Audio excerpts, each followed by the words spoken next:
A service of KIBMradio.com, the Internet's home for an all old-time radio.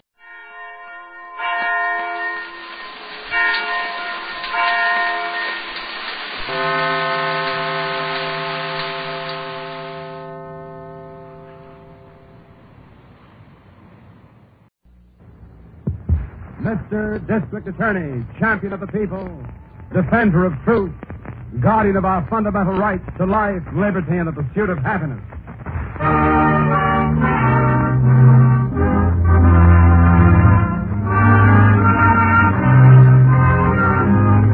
And it shall be my duty as District Attorney not only to prosecute for the letter of the law all persons accused of crimes perpetrated within this county, but to defend with equal vigor the rights and privileges of all its citizens.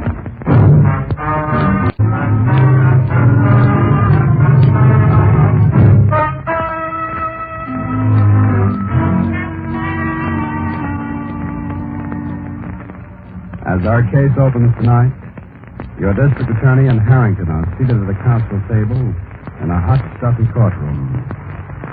They've been impatiently awaiting the return of a jury who have spent many hours deliberating a verdict. Word has come that this verdict has been reached. Spectators have filed into the room. The judge has returned to the bench. Finally, a side door is opened, and the jury returns. Silently, they enter the jury box. An air of tense excitement grips the court as the clerk calls upon the foreman of the jury to rise. In droning tones, he asks, "How say you? Do you find this defendant guilty or not guilty?" We, the jury, find him not guilty. Huh?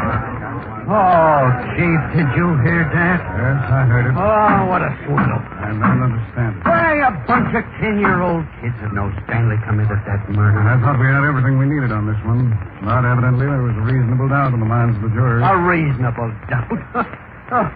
Oh, look at Stanley grinning all over the place. He should be. He'll never be as lucky again. Oh, look at... Hey, he's coming over here. Where? Hiya, Mr. D.A. Hello, Stanley. Is you going to congratulate me? For what? For winning the Duke. You still done that killing, Stanley? Hey, how did jury call it? That's what they pay off on. See you later, boys. Oh, brother.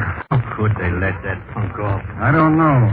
One thing is certain, though. What's that, This merely postpones Mr. Stanley's engagement with the chair. How come? He's a professional killer and will continue to be one. The next time we pick him up, we'll make it stick.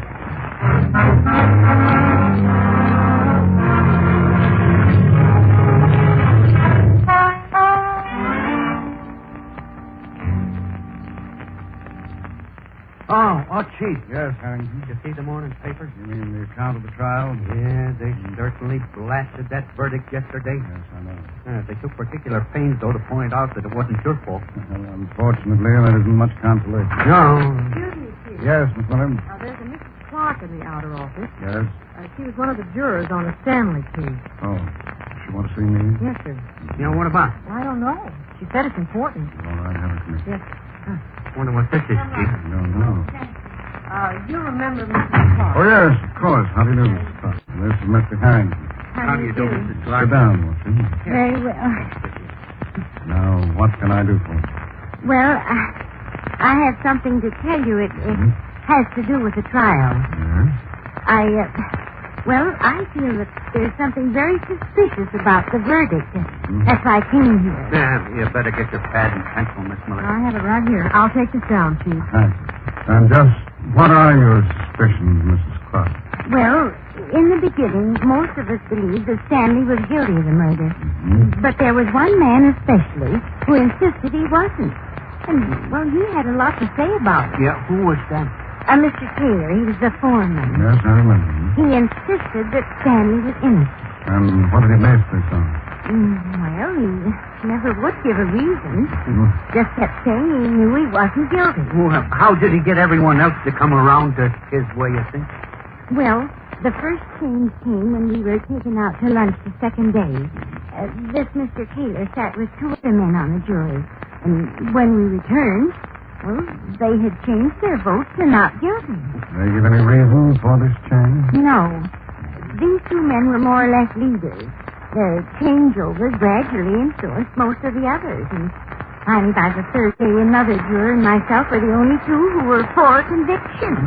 Well, what made you both switch? Well, at dinner time, this Mr. Taylor sat with the man who was siding with me. Whatever went on there made him change his mind. So after dinner, you were the lone host. Yes. And then you finally just gave up. Oh, no. No? Well, I mean, I was prepared to stand my ground to the finish when I received a message from an attendant. It was about my son. It said he was coming home on a final furlough before going overseas, and he'd only be in town overnight. And, of course, you wanted to see him. Yes. And besides, by this time, all the others agreed he wasn't guilty, so I voted with them. Well, I can understand that. But the message wasn't true, sir. What do you mean? My son called me this morning from camp. He knew nothing about it. Hey. That's really what convinced me I should come here. Well, I'm certainly glad you did, Miss Clark. You think that Taylor guy had anything to do with the phony message? I don't know. Well, I think we should try to find out. I'd like to have a talk with this man, Taylor, to find out where he can be located, Harrington, and bring him in for questioning.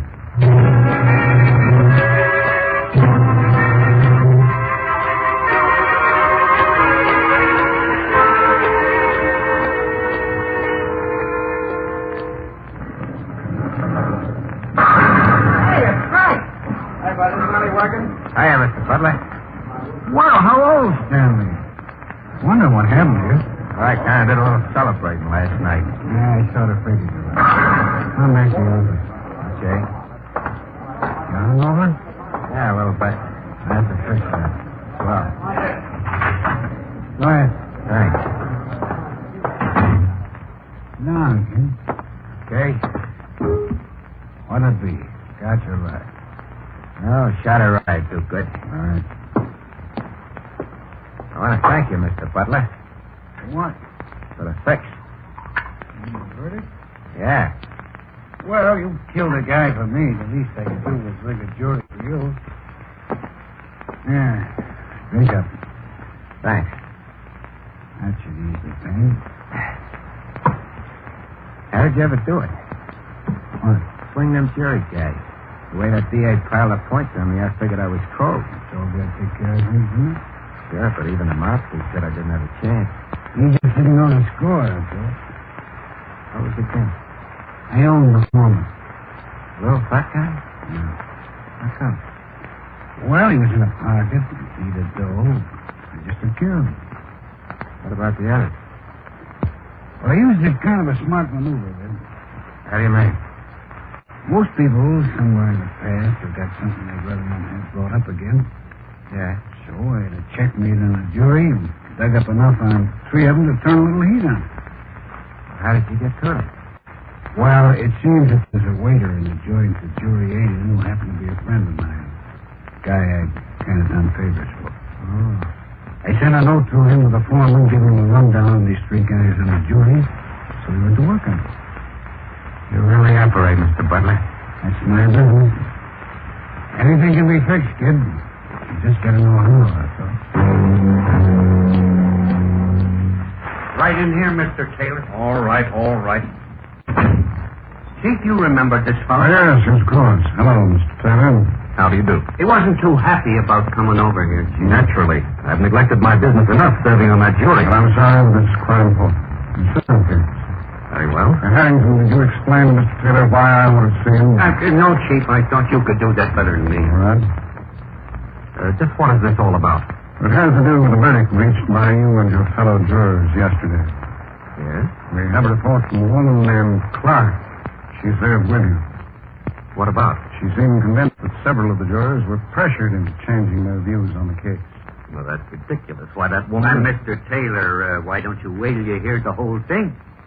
Very well. Go ahead. She also believed that you were the one who exerted this pressure. Why, this is fantastic. She named 3 specific jurors who were influenced. We're trying to contact these men now to substantiate her story. Well, I must tell you right now, sir, this is the most libelous thing I have ever encountered. You deny the charge. Completely. Look, Mr. Taylor. Just a minute. Yes. I think I see behind this whole thing now. What do you mean? Wouldn't it be possible that having lost the case, you're now looking for some excuse to justify it? Oh, hardly.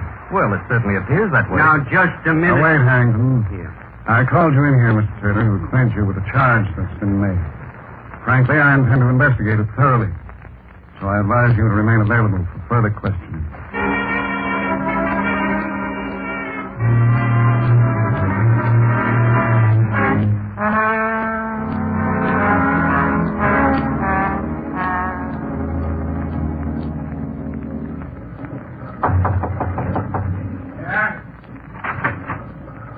May I see you for a minute, Mr. Butler? Oh, you in, Ted? What are you doing here? Something has come up. I had to talk to you. Wasn't very smart of you to come here.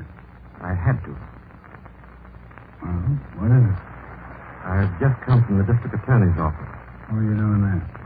He sent for me. What for? A woman on the jury is charged that I was responsible for the acquittal. Oh, what? She implied that I exerted pressure. How would you know? Well, that isn't the point, Mr. Butler. The fact remains the charge has been made. The DA said he's going to make a thorough investigation. Okay. Let him investigate. But if those men I influenced should talk. Well, I have a reputation to think of, Mr. Butler. I'm a respected man. sure. You've got to do something. You have to help me. Look, Taylor, nothing's going to happen. How do you know? Just take my word for it. I'm sorry, that isn't enough. No? No. I demand a guarantee of protection. The same protection you gave to Stanley. You demand it. Huh? I most certainly do. Don't forget, you have as much to lose as I How have. do you figure that? You were responsible for my swaying that jury. So? If the district attorney were to find that out, you'd be in this thing, too. How do you figure the DA would find out about me? Well, I am... You too? Possibly. Yes. Very interesting.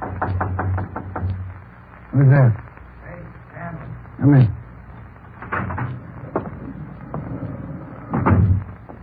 You got company. Ah. Remember? Yeah, smelled his face. I've just come from his office. Wait, I won't take care of him. Why? I don't know. He says if he falls, I fall too. Well, I didn't exactly say that. That could mean a new trial, kid. Wait a We can fix that, though. How? Remember that favor you owed me? Huh? You promised me one on the hut. Oh. Well, what are you going to do about this, Mr. Butler? I'm taking care of it. How? Show him, Stanley. Right.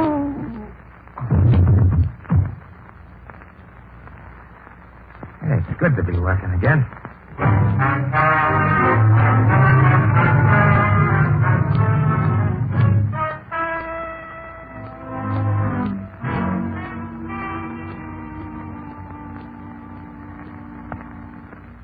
Excuse me, Chief. Yes. Here are typewritten copies of all the testimony we took. Oh, fine. Put them right on the desk. Yes, sir? Well, that should be just about all the evidence we need against Mr. Taylor. Yes. All three of the jurors said they were willing to repeat this testimony in court. I know. One thing puzzled me, though, Chief. Yes, what's that? How did Taylor find out these things about the other three jurors? I'm almost certain he didn't. What do you mean? I think it was passed on to him by someone else. You think he was just acting as a stooge for Stanley? No, Stanley wouldn't have been smart enough to fix the jury either. Then who was it? I'm afraid I can't answer that. But I felt right along that Stanley had someone higher up behind him who was trying to save his neck. How do you know? He's a professional killer. He commits murder for profit. Whoever his client was on this killing we tried him for could very easily be the one who helped him. And also the one who dug up the past of the men you just talked to and bought them with it. Yes. Well, I should think he'd be as important in this thing as Stanley is. He definitely is. However, we still have to learn his identity. Hi, Chief. Oh, come in, Harrington. Right. I'm trying to locate you. How's John at headquarters? We talked to those three jurors. All of them admitted finally that Taylor had influenced them, both for acquittal, after he had threatened to reveal some damaging fact in their past. How do you like that? It's okay. I want you to get Taylor over here at once. Well, there ain't much chance of that, Chief. Why not? His body was found about half an hour ago out in Fairview Park. Oh, And laying next to him was a cop with 2 bullets in his chest.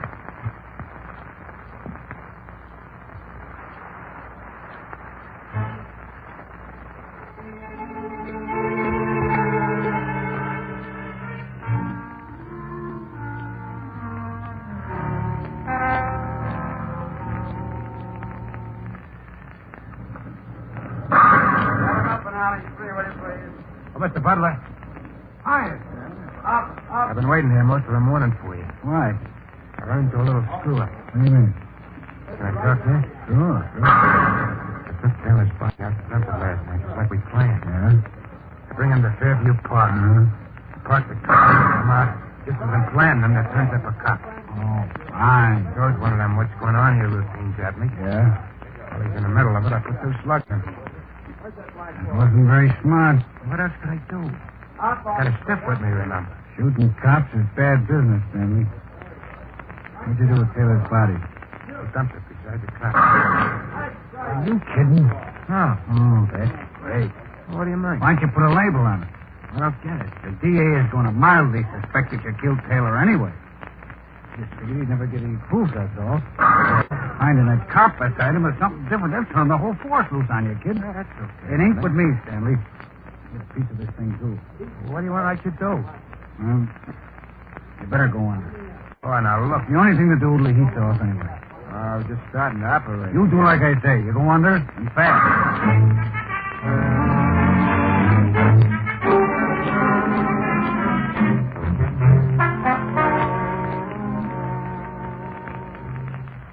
Where's the chief, Miss Miller? Oh, he's been over at Taylor's office doing some sort of an investigation on him. Well, what good does that do now? Well, he believes that Taylor was acting for someone else when he fixed that jury. Sure he was. But Stanley. No, Harrington. The chief believes there's someone above Stanley. Above? Who? Well, that's what he's trying to find out. Yeah, well, I hope he gets something. Yeah. Any word on Stanley? Not yet, but there's a pretty healthy search on for him. Mm-hmm. How's the policeman? The one who was shot? Yeah, I just checked City Hospital. Condition's about the same. I see. Has he regained consciousness yet? No? Well, if he should die, then there's no way of proving that Stanley did the shooting. That's right, unless we come up with some new evidence. Oh, hi, Chief. How'd you make out? I think I found something. Good. Was this in Taylor's office? Yeah. What is it, Chief? Well, I did a pretty thorough check on his business affairs. Yeah? The representative of his bank worked with me. Uh-huh. I learned that he'd had a good deal of financial trouble lately. He owned several small enterprises, and they were all heavily mortgaged. Yeah? These mortgages were held by a man we're all familiar with, Who's that? Mr. Joe Butler. What? The fixed guy, huh? That's right. How did Taylor get mixed up with him? Oh, Butler has many legitimate investments, and these were some of them. Oh. Just before the trial, these mortgages were canceled. What you mean, called off? Yes. And there's no record of Taylor having paid. Well, that sounds like Butler made a deal with him. Yes, Miss Miller, it certainly seems that way. Well, that sure looks like the tie-in, all right. Yes. So, any word on Stanley? No, not yet. And how is that cop? He's still unconscious, Chief. Are there any clues at all on the thing? Just 2, the bullets and some tire tracks that were found. Police lab is working on both of them. What are you going to do on this Butler angle, Chief?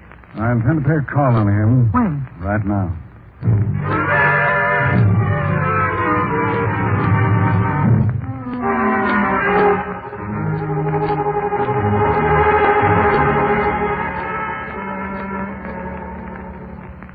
Sit down, Mr. Deary. Thank you.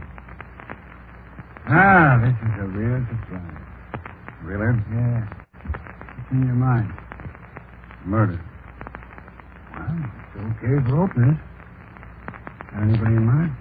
This murder has already been committed. Oh? The body of a man named Taylor was found this morning out in Fairview Park. Who was it? Well, I believe he was a business acquaintance of yours. Taylor? Yes. You held several mortgages on some of his enterprise. Oh, sure. Yeah, I know that. I'm sorry to hear about that. How did it happen? We believe a man named Stanley was responsible. There's one I don't know. I think you do. Another business acquaintance? Could be. Stanley is a professional killer. Taylor served on a jury that just acquitted him of murder. Why should he want to kill somebody who acquitted him? Well, Taylor was bribed to swing that acquittal. Oh. It's my belief the bribing was done by you. Very funny.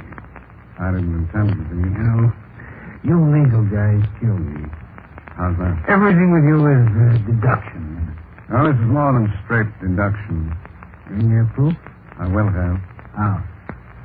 Whoever got rid of Taylor's body ran into a policeman in the park. Yeah?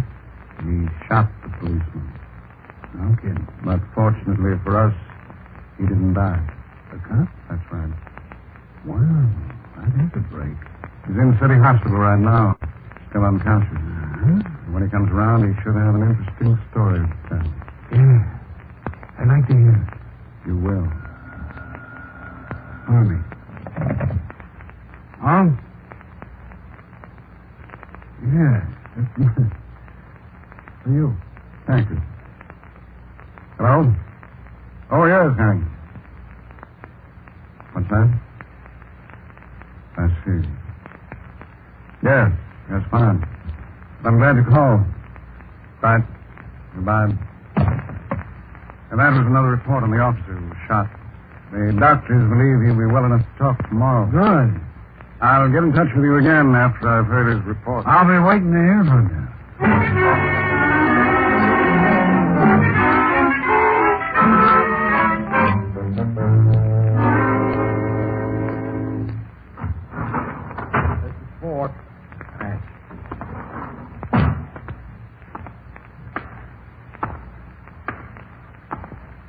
Calling Dr. Castellino. Calling Dr. Castellino. Dr. Castellino. Report to emergency.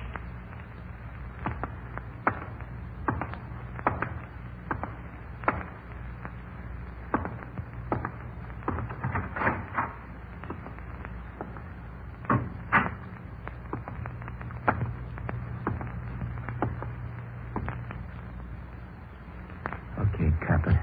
This time and take. Put on those lights, Hank. Right, Bob. All right. They drop that. Now go on me. Drop it. Yes, good work, Harrington. Put the cuffs on him.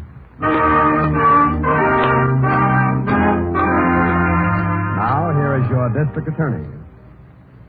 Well, ladies and gentlemen, I think the first thing I should tell you is that Stanley was tried again on the charge of first-degree murder. And with the evidence we gathered, we made it stick this time that he paid for his crimes in the electric chair. Yeah, and that little visit was long overdue, Chief. Yes, Harrington, it was. Chief, I think you should tell the device you used to trap him. Well, it was really a desperation measure. You see, the call I received from Harrington when I was in Butler's office was a report that a police officer had died. I knew that his death just about eliminated any real chance we might have to pin the murder on Stanley. Feeling that Butler was working with the killer and also knew his whereabouts, I trumped up the story that the policeman was recovering. I hoped this would goad them into getting rid of him before he could talk. Which it did. We spent most of the day in that hospital room waiting for Stanley to show. He didn't know that the body in the bed was a dummy. Oh, with the lights out, he couldn't tell. You forgot about Butler, Chief. Oh, yes. Well, Mr. Butler has been sent to prison for a long term for his part in the affair. You see, Stanley thought Butler had double-crossed him in the hospital story, so he implicated him in the killing. Well, that's what usually happens, isn't it, Chief, when thieves fall out? Yes, it is. Thank you, and good night.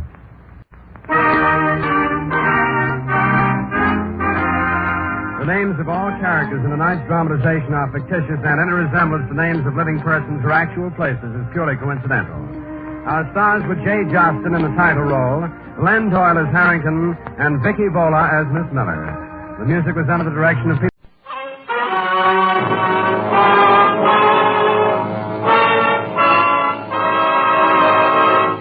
The Mutual Broadcasting System proudly presents Mr. District Attorney.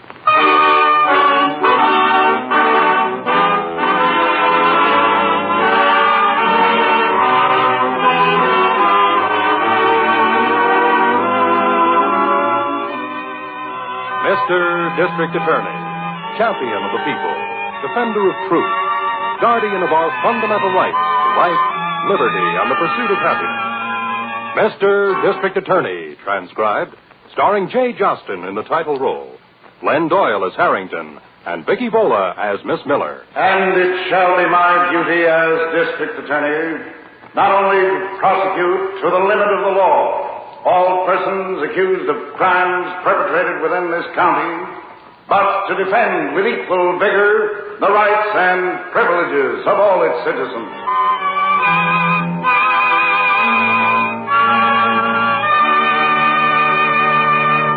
In just a moment, Mr. District Attorney. But first, while a great deal has been done about improving our schools, our educational system, particularly at the elementary levels, still shows serious deficiencies in many areas. The reason for the inadequacy of many of our schools is the flood of increased enrollments.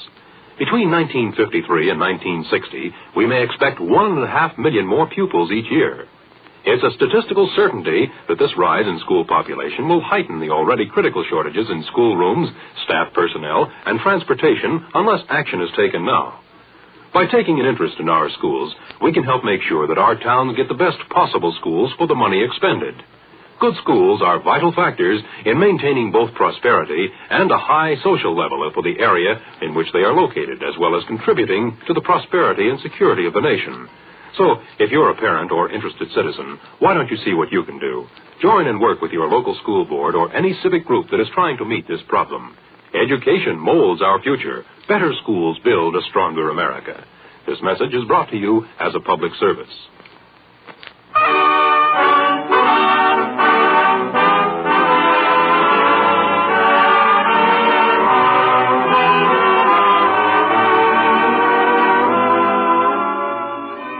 And now the Mutual Broadcasting System invites you to listen to Mr. District Attorney. Two men are meeting in an expensive residential hotel on the outskirts of Paris, France. One is Melvin Renshaw, an arrogant sportsman, social leader, and lawyer. The other is his only client, Rocky Rittano, multimillionaire racketeer, deported by the United States Justice Department 2 years previously. Okay, Renshaw, so it's not a permanent visa. It's a passport, ain't it? It'll get me back into the States, won't it? Only for 6 months, Rocky. That's long enough. All I want to do is get rid of Lenny and floss on the narcotics end and take care of Lomazzo trying to horn in. The immigration boys are smart, Rocky. All we can alter in this passport is the picture. You'll have to bleach your hair and grow a mustache to come anywhere near the description. So in Paris, they got the best beauty parlors in the world. And I got a month to grow the mustache. Very well. You can sail on the Queen from Cherbourg on the 18th of next month. I'm flying home tomorrow. Right. Oh, and by the way, I assume that you're expecting to stay with us while you're in town. My wife will be delighted to have you as our guest. She, say so? Well, frankly, no. But she doesn't have to. I'll tell her. When do I get the passport? I have it with me. Say, you getting cute or something? Come on, let's have it. It's made out in the name of Lebrec. Henri Lebrec. Perhaps you'd better learn to pronounce it. Never mind the comedy cracks. Gimme. Getting back into the States means a lot to you, doesn't it, Rocky? Yeah. Let me have the passport. Let me see. You'll net at least $1 million on the narcotics deal alone. Then you have at least that much still on deposit under assumed names. Okay, Renshaw, quit stalling. What's the bite this time? The bite? Oh, yes. Your lamentable lapses into the vernacular must be excused.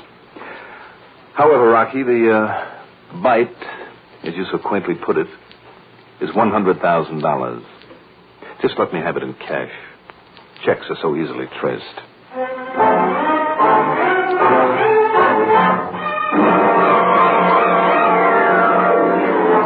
Well, Wally, it's nice to see my favorite court reporter back. And nice of you to drop up here to the office and say hello. How was Europe? Oh, Europe is terrific. Especially Paris. Hey, you picked up a cold, huh? Oh, a beaut. Better take care of it. I am. Do district attorneys ever eat cough drops? Here, have one. No, thanks. Made in France. Yeah?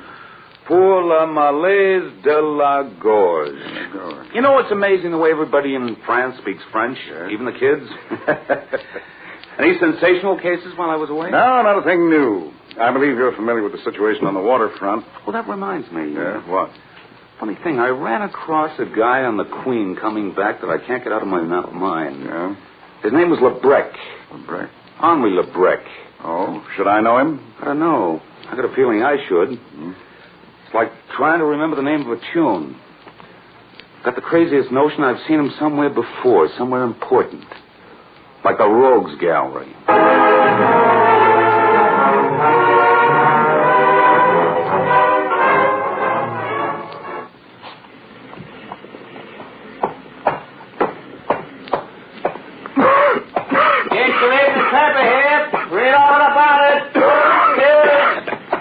Hiya, Johnny.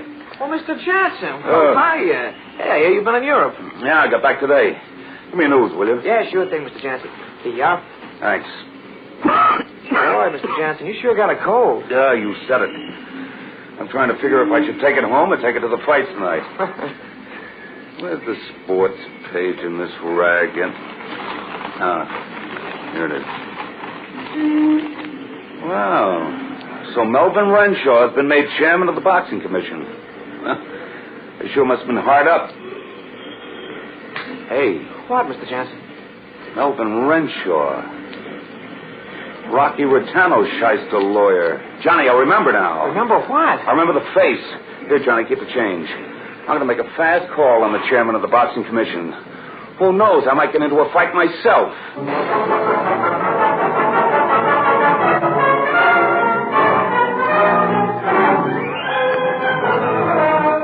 Melvin, please. Mona, I don't want to argue about it. I will not have Rocky Rotano in my house. Shut up. He'll hear you. Well, I won't.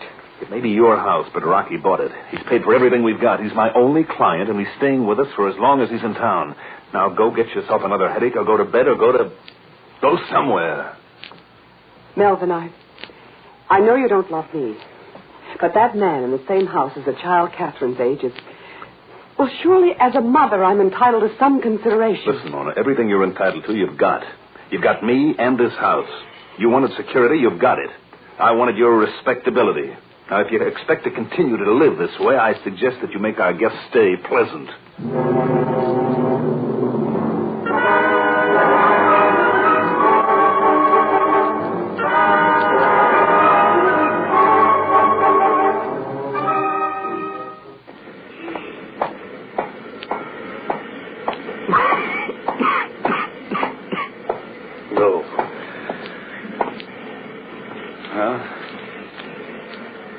Last of the cough drops.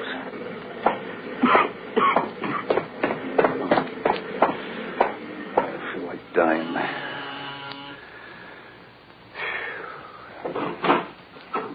Yes? Mr. Renshaw? Yes. Wally Jansen, Associated News. Well? Mind if I come in? I'm afraid I'm busy. Oh.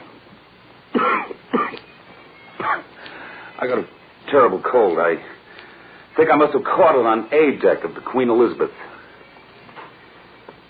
Come in. Thanks. Come into my den. We can talk quietly in there. Okay. That's a nice home you've got here. Thanks. In here. Thank you. All right, Jensen. What's on your mind? I'm in a hurry. Renshaw, I've got a crazy notion. A guy named Henri Lebrec had the cabin across from me on the Lizzie. Get to the point. Well, I've got a crazy notion his name wasn't really Lebrec. That's all? I think it was Rotano. Rocky Rotano. How interesting. Mm-hmm. Your picture in the paper reminded me that you're his lawyer. It also reminded me who Henri Lebrec looked like. Where is he, Renshaw? Hiding him in a closet someplace? Mr. Rotano is in Paris.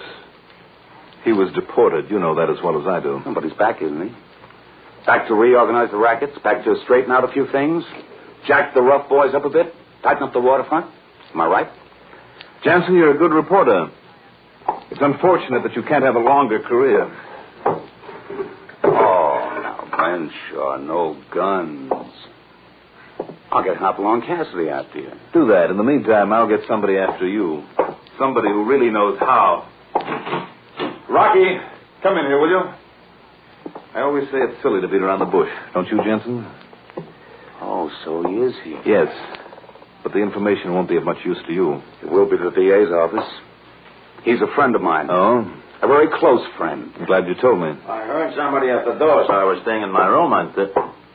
Oh. Trouble? His name is Jansen, Rocky. Wally Jansen. Associated News. Cabin 29A. He was on the Queen. Small world, isn't it, Rocky? Yeah. Too small. For you, not for me. Rocky, you did pretty well. Bleached hair, mustache. Too bad the guy across the hall had to be a close friend. Renshaw, is it dark yet? In an hour. Give me your gun. Yeah. Get the car out quick. Right. Jansen, I've been working for months to re-enter the USA. I'm real fond of this country. Well, that's too bad it isn't mutual. So I can't let anything spoil it. I want you to know I got nothing against you personally. I'm relieved to hear that. Smart, aren't you? Jansen, it's too bad. I'm sorry, but I got news for you. You're gonna die.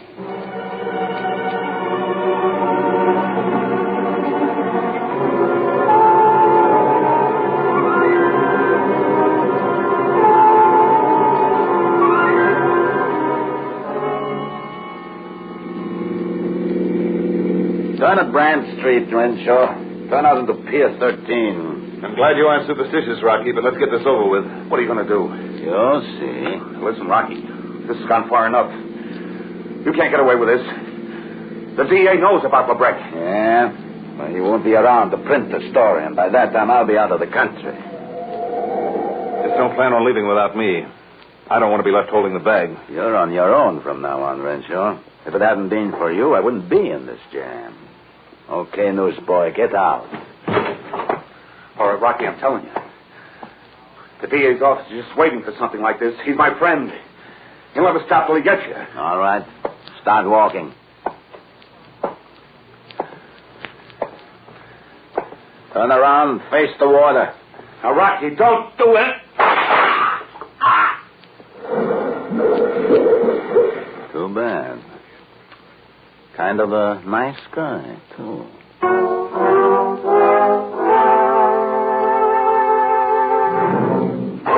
We'll return to Mr. District Attorney in just a moment.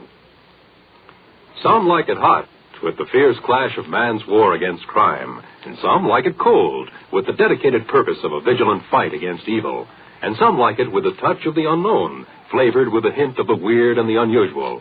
But practically everybody likes a good mystery. For all lovers of the eerie and the mysterious, Mutual brings program to suit any preference. There's Counter Spy, the spine-tinkling exploits of David Harding and his everlasting battle to preserve our country's security. High Adventure stars the hero George Sanders and dramatizes thrilling moments from the lives and places of peril throughout the world. While Bulldog Drummond presents the suave and sophisticated private detective played by Sir Cedric Hardwicke. And with his own unique brand of hair-raising narration, Peter Lorre brings you Nightmare, featuring tales of the unexplainable. With great stars and great shows, you can't go wrong when you dial Mutual for mystery. Walk hand in hand with suspense, danger, and intrigue. Hear Counter Spy, High Adventure, Bulldog Drummond, and Nightmare every week over most of these stations.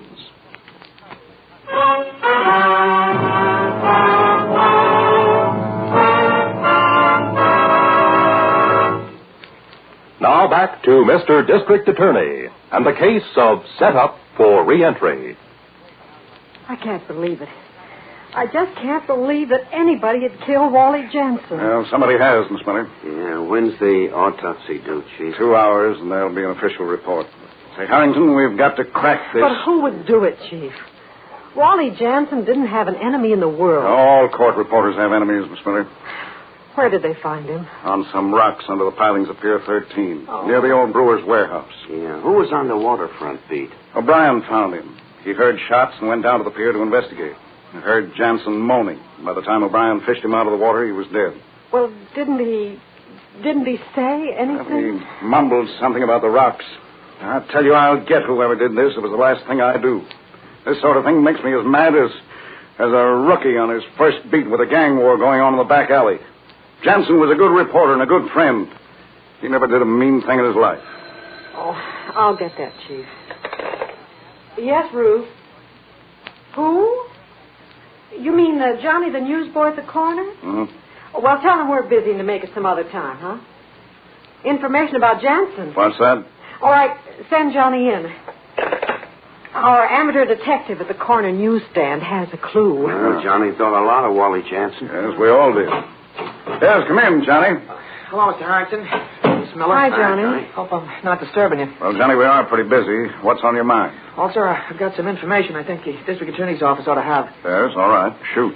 Well, yesterday, Mr. Jansen bought a paper from me, see? Yeah. He flips real quick to the sports page, and there's a picture, see? A picture of whom? The guy that was made head of the boxing commission, Renshaw. Renshaw?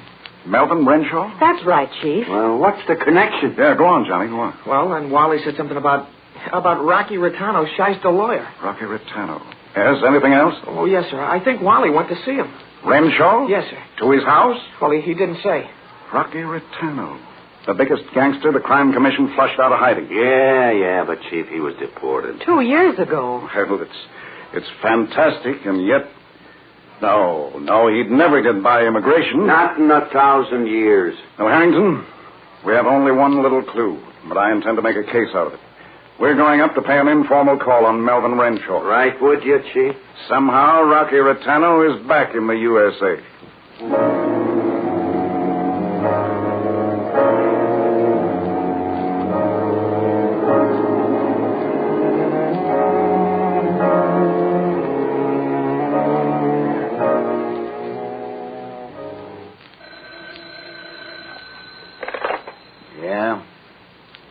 Okay, Spike, that's the way I want it. Yeah, I'm at Renshaw's now. Yeah, he's right here. The meeting's tonight, 10 o'clock in the brewer's warehouse I own, near Pier 13. Have some liquor and food sent over first. I want everybody comfortable. Yeah, real comfortable. Okay. You think Floss and Lamazzo will turn up, Rocky? They will if they know what's good for them. I can hear them trembling from here. Yeah, trying to remember the double crosses. Figuring because I was in Paris, I would know. Brother. You better take it easy. Why? You still worrying about that reporter? I think the warehouse is a bad place for a meeting. His body will be 20 miles out into the ocean by now. The channel current is fast. Just the same, you better take it easy. I'll take it easy, all right. With 6 Thompson submachine guns. That's how I'll take it easy.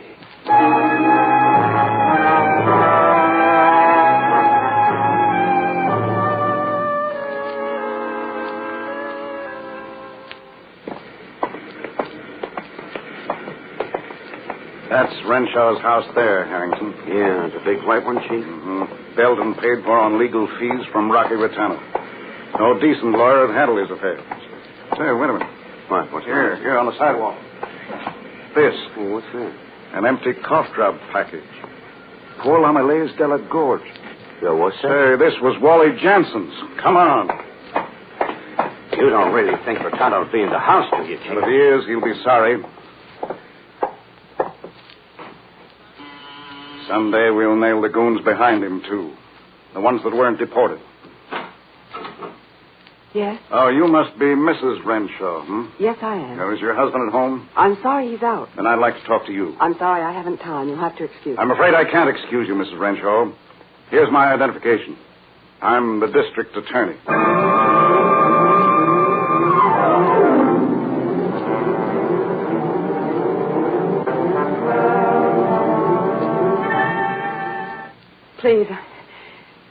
Please stop asking me questions. I'm not well, and I'm very nervous, and I can't tell you anything. Rocky Ritano is back, isn't he? I don't know. Now, please, leave me alone. He's been here. No. But you've seen him, haven't you? Tell me.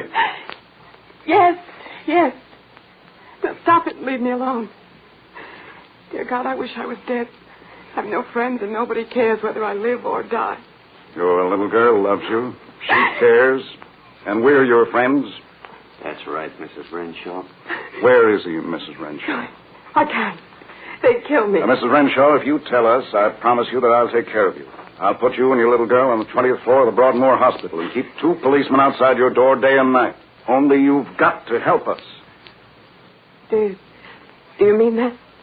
You promise? On my word as district attorney. Well, they're having some sort of meeting tonight at 10. There's several of them. I don't know how many. Where? I listened on my extension upstairs. The brewer's warehouse on Pier 13 on the South River.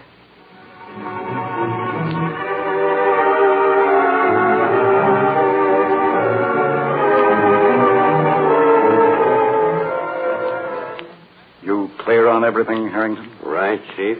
I want every one of them. Preferably alive, but if necessary, dead. Now, here. Here's a map of Pier 13 and the streets around it. And the sound truck will be here. Right. The red circles indicate searchlight squads, Chief. Right. I'll be here with a walkie-talkie. I have 2 police boats in the river channel just in case they try to get away by water. Right. Okay, let's get going. See you later, Miss Spinner. See me later? Yeah. What do you mean? Well, what I say. Good night. Chief, the only way you can keep me off Pier 13 tonight is to fire me.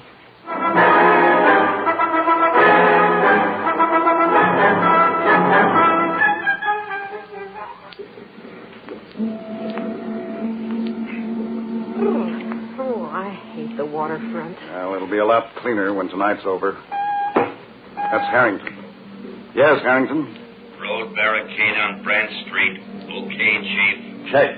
Police boats? Police boats 14 DR 6 and 7, station mid-channel, opposite Pier 13. Tear gas? Guns issued. Others in position? Baird and Evans at the rear of the warehouse. Good shelter behind northeast corner of the building. Everything set. Everybody in position. Okay. Not a move until I give the signal. Now, we settle down and wait. Yes, but not for long. It's after 10. Oh, this is going to be a beaut. Now stay in the shadow of the fence, Miss Spinner. Sorry, Chief. I wish there wasn't so much moon. Yes, Harrington? Black sedan just past the road barricade on Brant Street, Chief. Okay, Harrington. We'll wait until the next car passes. Are they coming? Yes. Listen.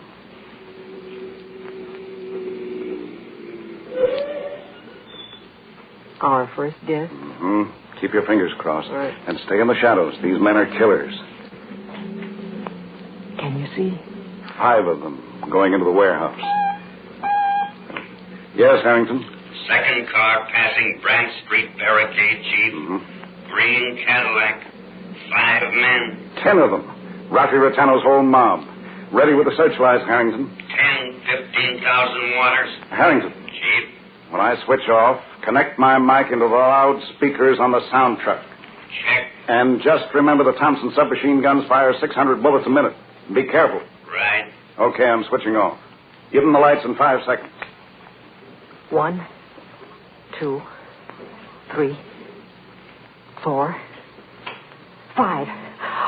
Why, Chief, it's like daylight. All right, Rattano. You're surrounded. Come out with your hands up, all of you. The warehouse is surrounded and the pier is covered by police boats. Come out with your hands up. Chief, are they come... Wait.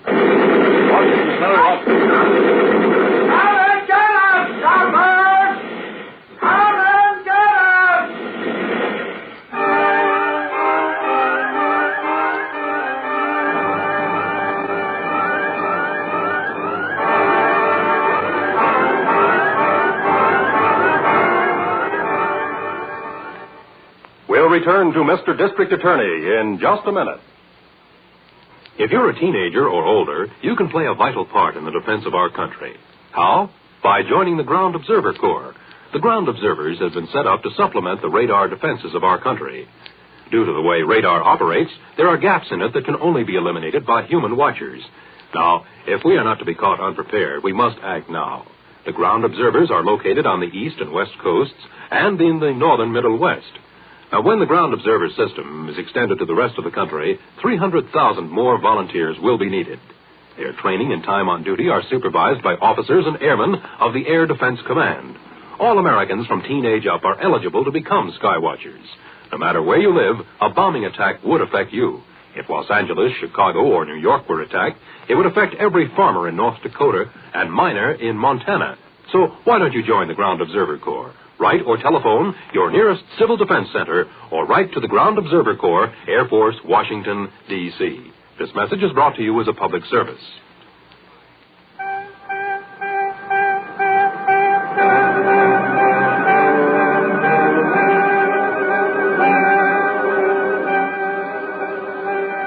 Back now to Mr. District Attorney and the payoff in today's case history of waterfront crime. Set up for re-entry. 4 cops killed. So help me, every one of those guys will get the chair. Miller, stay back. It's Harrington. He's coming over.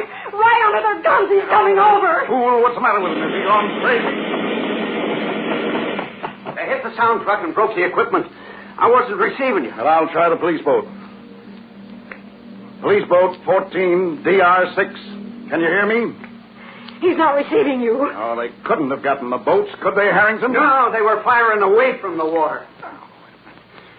Police boat DR6, not receiving you. Give them the tear gas guns. Sound 2 blasts on your whistle if you receive and understand this order. Over. Oh, what's the matter with that police boat? Can't they do something with their equipment? Chief, there's their whistle. They heard you. Yes. Well, there are the tear gas guns. That'll bring them out driving crazy. Burn their eyes black. Chief, look. What is it? Over there, a man coming out of the warehouse. Yeah. Hey, that's Rocky. Rocky Rotano. He's coming this way. Keep quiet. Chief, don't be crazy. That man's a killer. I've been waiting for this. Watch me, Harrington. Maybe you can get his gun. Try and get me, copper. He's trying to get away. Oh, Chief, you can't fight him with your bare fists. That's the way I want it. Okay, Rocky. And there's another one for Wally Jensen. His gun, Harrington. He's dropped it. Yeah, I got it. What's the matter, Rocky? Don't like fighting with your fists, eh? Listen, I'll pay off. Pay me for Wally Jensen's life? There isn't that much dough in the world. Chief, are you all right? Yes, I never felt better in my life. Boys are coming out of the warehouse. It's over. All right, get Rocky out of the water, Harrington. That's a fish I'm going to fry personally.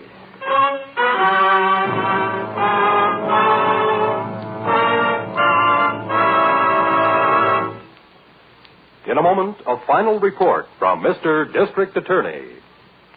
There's something in the air, something new in Mutual's air. Star names in the stellar productions are adding their shine to the glittering roster of outstanding entertainment on your Mutual station. Such famous luminaries as Madeline Carroll, Arlene Francis, and Betty Clooney bring you programs that run the gamut from serious drama to gay humor to popular music. And that's not all, not by far. There are Sir Cedric Hardwicke, Peter Lorre, David Ross, Duncan Hines, Edward Arnold, Jay Jostin, and George Sanders as well.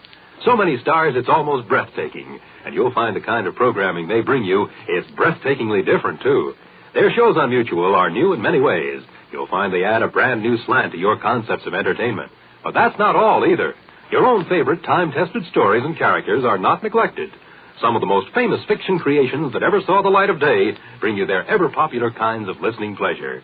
Remember, it's your Mutual station that has something different. Stay tuned throughout the day, throughout the week, and hear for yourself over most of these same stations.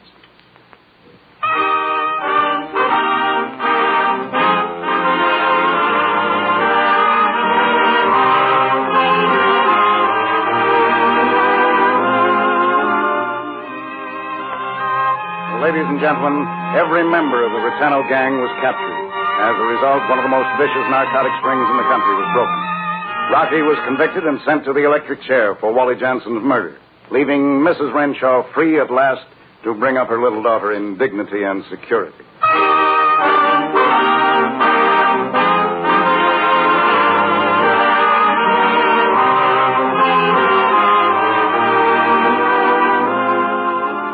The names of all characters in this transcribed dramatization are fictitious, and any resemblance to names of living persons or actual places is purely coincidental.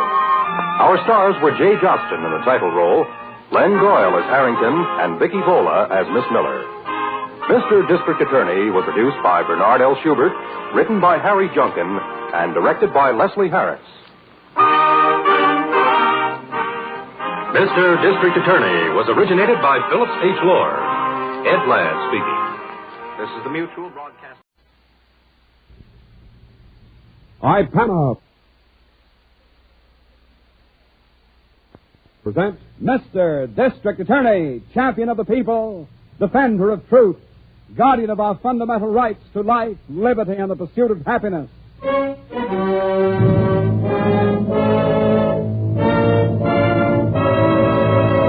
Mr. District Attorney is brought to you by two famous Bristol-Myers products, IPANA and the Sal Hepatica. IPANA for the smile of beauty. Sal Hepatica for the smile of health. IPANA, Sal Hepatica.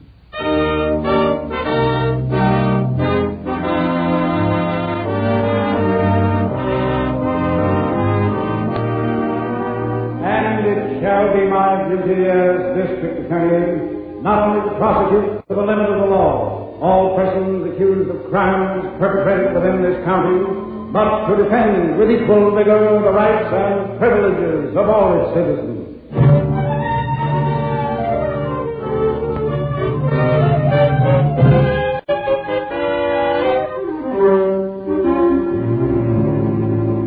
In our constant experience with men who live by fraud and deceit, ladies and gentlemen, it is obvious that they succeed largely by one old and simple method, that of making it seem easy to get rich quickly. I need hardly add that never in that same experience has this proved to be so. Tonight's case of murder in rhythm and rhyme begins in an old and disreputable office building here in our city. Harry, here's one. The jerk enclosed the 10 spot in cash, too. Cash? Let me have it, baby. Oh, you said the next letter with cash in was mine. If you finish the recordings, Dolly. Oh. Come now, let Harry have the money. That's a nice girl. Look who's talking. You ain't even printed the song sheets for the last 6 poems we got. I will, my pet, I will. What's the poem? Huh? The one with the 10 spot. Who thinks he's Irving Boyle this time? Oh, just reading a letter. And I read your ad where you say you can write music to fit my poem. So I enclose it. Not boy. And there's more.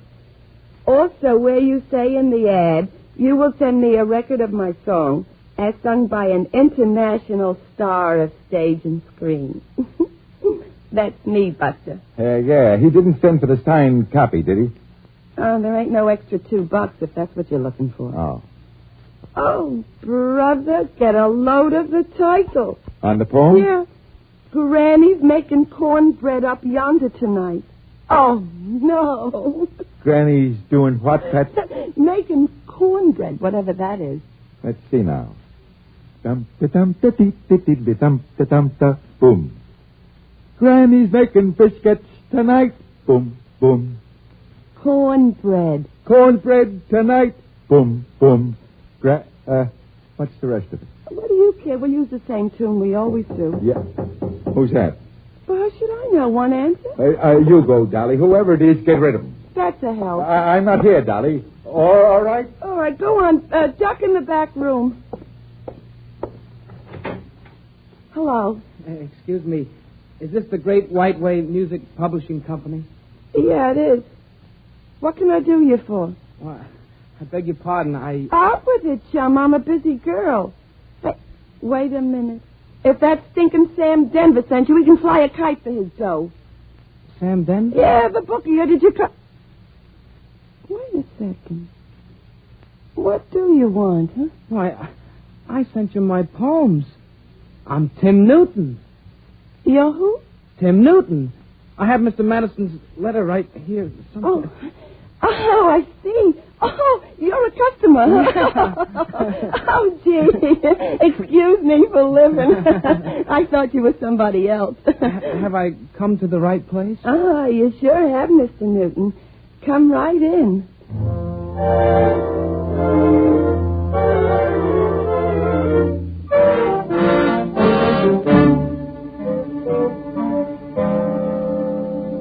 You have a court appearance at 11, Chief, and lunch with the commissioner at 1:30. Oh, yes, thank you, Miss Miller. Now, anything else? Let me see. I don't...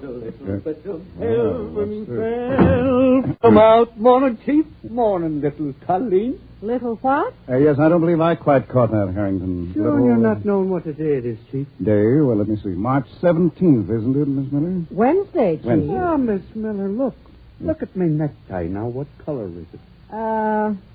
Kind of orange, isn't it, Chief? Orange. Oh, my grandmother's spinning in her grave in County Cork. It's green. This is St. Patrick's Day yet. No. No, is it really? Well, I hadn't heard, had you, Miss Miller? Not a St. thing, Patrick's Chief. Day. Who's St. Patrick? Oh, Miss Miller, that does it. So help me in a minute. Sure, Harrington, my boy, we're known. It's a good Saint's Day, to be sure. Well, sure, Harrington, to be sure. Oh, Corny, that's what it is, an orange tie. Me with an orange. I take it all back, Harrington. That's the greatest piece of neckwear I've ever seen. Oh, well, thank you. That's better. Sure is. Anything for me today, Chief? Well, now, there are a few things, Harrington. However, if you're busy, perhaps Brophy can take care. Brophy? What is it, Chief? What's on my schedule? Do you have that advertisement, Miss Miller? The one the Better Business Bureau sent over? Yes, that's Let's see. Oh, it's right on top of your folder there, Chief. Oh, yes, thank you. Did you ever hear of the, wait a minute, the Great White Way Music Publishing Company, Harrington? Oh, that old racket again, Chief. Well, as a matter of fact, this particular ad puzzles me. Yeah? It's apparently been running in small out-of-town papers. Sure, that's where they get them. Well, this isn't just the usual ad, however.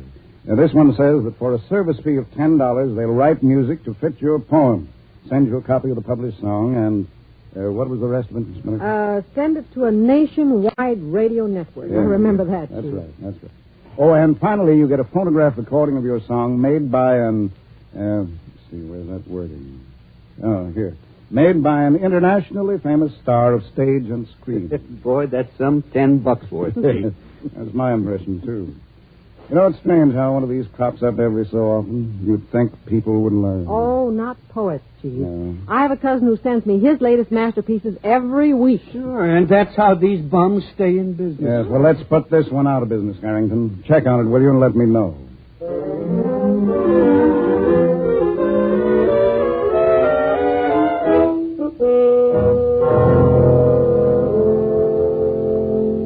Oh, Harry, for Pete's sake. The kid's been hanging around for 3 days. Kid, Pet? What kid? Tim Newton. He's sitting out in the other office. No, Tim, yeah. Fine boy, Dolly. Great talent. Great talent, my foot. He's got a 10 spot for every one of his drippy poems, you mean. He has more? Yeah, bucketful. Only, I don't think you ought to do it, Harry. Honest. We don't quite do it honest, Pet. Very funny. But, Harry, he's such a nice boy. Yeah, and he's getting sore, too. Oh? Yeah, well, why wouldn't he? This stump don't exactly look like big dough, you know. My dear girl, some of the finest songs in the business have come out of modest surroundings. Yeah. Why, when I was in vaudeville, I found numbers practically anywhere. That I can guess. Huh? I still say get rid of the kid. Send him back where he came from before he gets too smart. Hey, this is unlike you, Dolly. Is the boy by any chance attractive? Who, me? Just a thought, just a thought. I'll have a talk with him today, perhaps run over a few of his ethics with him. Well, I still say get rid of him now before he gets smartened up. Tell you what, baby doll, just a few more taps at his till, and away he goes. All right? He's getting sore, Harry. Oh, nonsense. He'll go home singing. Oh, in the meantime, Pet. Yeah? Be nice to him. Poets, you know, they have a tender soul.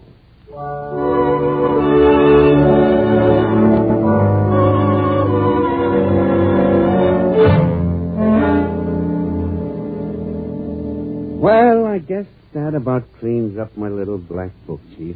And he's a cinch for a conviction? I'd think so, Harrington. Who was assigned to the trial, Miss Miller? Fred, Chief. Jack's assisting. Oh, good. Ask them to go over it with me when they're ready, will you please? Yes, sir. Now, anything else, Harrington? Well, I slapped a discon charge on Weepin' Willie, Chief. I told you about him. Did it stick? He was up in front of Judge Higgs this morning. He drew 3 years. I have the verdict report on that, Chief. You're fine. Oh, what about our song publishing friends, Harrington? Any progress? Chief, there's a lot of up-and-up music publishers in this county, but I don't think our Great White Way boys are one of them. No? Are they licensed? They are not. I see.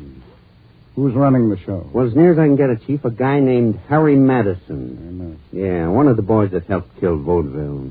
And a dame named Dolly Racine. Who? She's the international star of stage and screen, Miss Miller. She sounds like it. Yeah, the whole thing's as phony as they come, Chief. Give me a couple of days to seal it up, and I'll take them.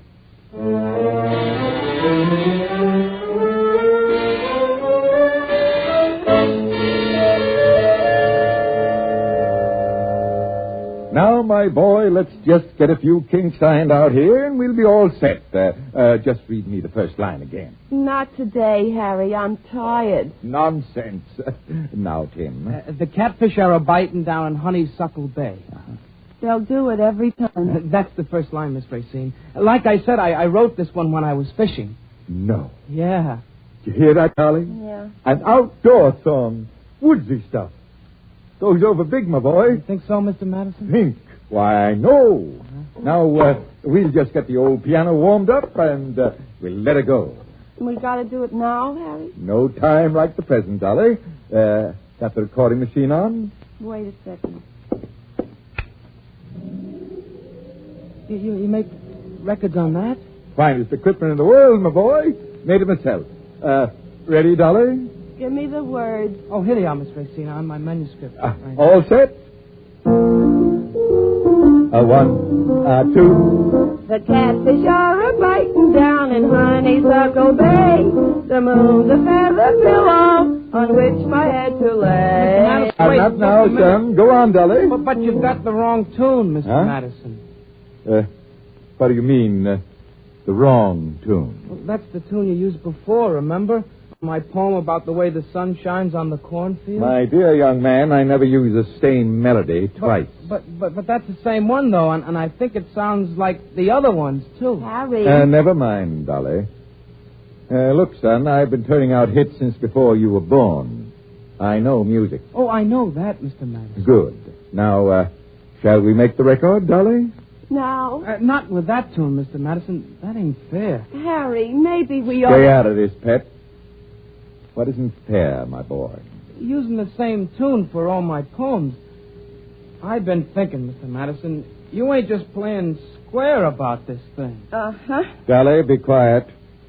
You have a complaint, Tim? Just that it ain't fair, Mr. Madison.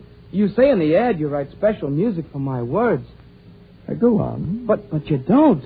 It's the same thing over and over, and while I'm getting it off my chest, Mr. Madison, it ain't fair about her, too. Oh? Now, just a second. What ain't fair about me? The way the ad says my song will get recorded by an international star. Well? Heck, Miss Racine, you don't sound like a star at all. I don't, huh? Why, you small-time hit. Where do you get off making a crack like that? No, there's no need to get sore, Miss Racine. I just think you folks are cheating people, that's all. Why, you bum, you super-nickel... Hold it, Dolly.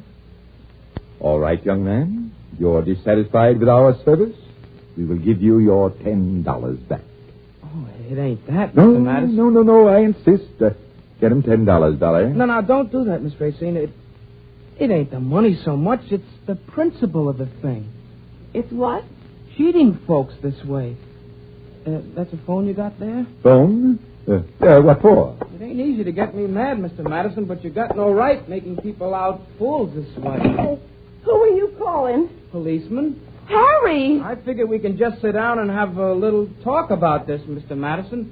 I've been thinking about it a long time now. Harry, do something, Harry! Put down the phone, son. Not now, Mr. Madison. In fact, the more I think, the madder I get. I said put down the phone. Harry, stop him for crying out loud, Now, there's no need to get all excited, Miss Racine. I just wanted to be sure. Hello, operator? Crazy country jerk. Operator, I wonder if you can tell me how best... Harry, no! Oh.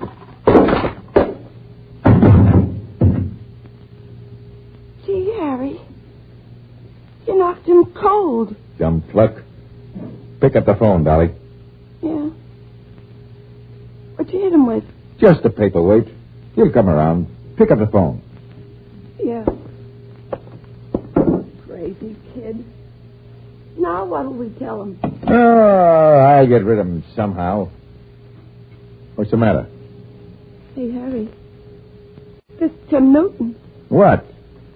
Gee, Harry. He's dead.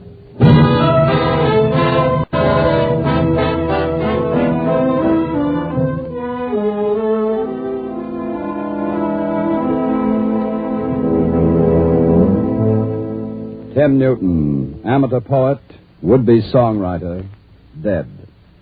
We'll hear the next development of this unusual case in just a moment. But first, tell me, Jan, what's your pet superstition? My pet superstition? Well, when I spill salt, I always throw some over my left shoulder to avoid bad luck. How about you, Bob? I'm one who believes in knocking on wood. Yes, lots of us have little superstitions. But it takes more than some pet superstition to help you avoid a troublesome day. For example, if you wake up in the morning feeling dull and logy because you need a laxative. You take Sal Hepatica, Fred? Right. A sparkling glass of Sal Hepatica when you get up brings quick, gentle relief, usually within an hour. And that means you don't have to feel dull and logy all day waiting until night to take the laxative you needed in the morning. In addition, if you're troubled with excess gastric acidity, Sal Hepatica helps sweeten your stomach. So keep a bottle of Sal Hepatica handy. Then anytime you need a laxative, morning, noon, or night, See how much faster you feel better thanks to gentle, speedy Sal Hepatica.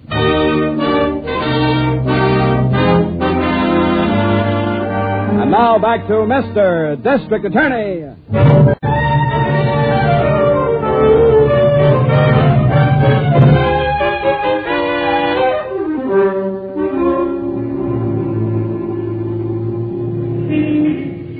They got the guy's body up on the pier, Chief. You want to take a look? Yes, I think so, Harrington, as long as we're here. Who discovered it? Yeah, one of the dock hands. It ain't been in the water very long. Over here? Yeah, under the blanket. All right, Johnson, I'll watch it. Okay, Harrington. Oh, hello, Johnson. Hello, dear. Yeah. Mm-hmm. Young boy. Yeah. Thought as long as you were on your way home, Chief, you might as well see it. Yes, I'm glad you called. Any identification? No, nothing too good so far. Some kind of book in his pocket. I'll dry it out. Death due to drowning? Well, that's one reason I called, Chief. I'm not sure. Here, look. Look at that bump on the side of his head. Yes. I was just noticing it. Has the examiner been called? Yeah, he'll be waiting when they bring the body in. Kind of strange. Suicides are usually careful to avoid hitting anything in the water. Yeah, and they usually don't clean out their pockets this way either, Chief. No. I think you'd better follow through on this, Harrington. Are you on something else? Just that song publishing thing. Yes, well, I'll check on that for you. Stick with this, if you will. It might be murder.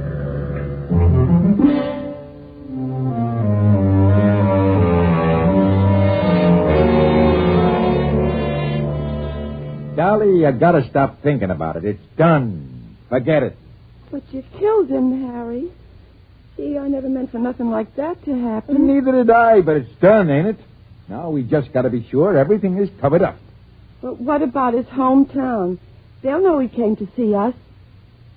What? Well, you know how it is. Small town boy goes off to the big city. He's bound to have talked about it. Yeah. Yeah, you would. And sooner or later they'll wonder what happened to him, won't they? All right. So he never got here, that's all? We never saw him. Suppose he rode home while he was here. Suppose he told somebody we were recording his songs. Yeah. Okay. So we did see him, but he left. Get it? He started back home. Then what? Well, after that, we don't know nothing. Hey, wait a minute. We can cinch it. How? We'll send him a letter. Hmm? You know, glad to have seen him in the city. Hope he got home okay. That kind of thing. To prove he left here all right. Sure. Huh? Yeah, Harry. Say, we'll even do better than that. We'll send him one of his records. We got one, haven't we? One? Dozens. Look at that pile. Okay, we'll send him one. Then, when anybody asks us, we're surprised, see? Shocked. We don't know a thing.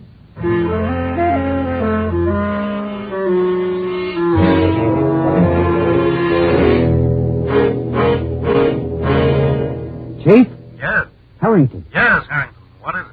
Well, I'm over at the lab, Chief. On that kid we fished out of the river last night? Oh, yes. What about him? Any identification? No, not yet, but I did get something. There's a bookstore label in that book we found on him. Oh? Yeah, it's kind of a crazy book, too. It's what they call a rhyming dictionary. I see. Yeah. If you don't want me, Chief, I thought I'd take a run out and check on who bought the book. It ought to be easy to trace. You run out where? Collinsville, about 50 miles west, okay? Oh, all right. Sure. Go right ahead. Oh, and on that Great White Way song publishing matter. Oh, yeah, Chief. My report's on my desk. Yes, I've seen it. There's no need to wait for you, Harrington. I'll close that case while you're gone.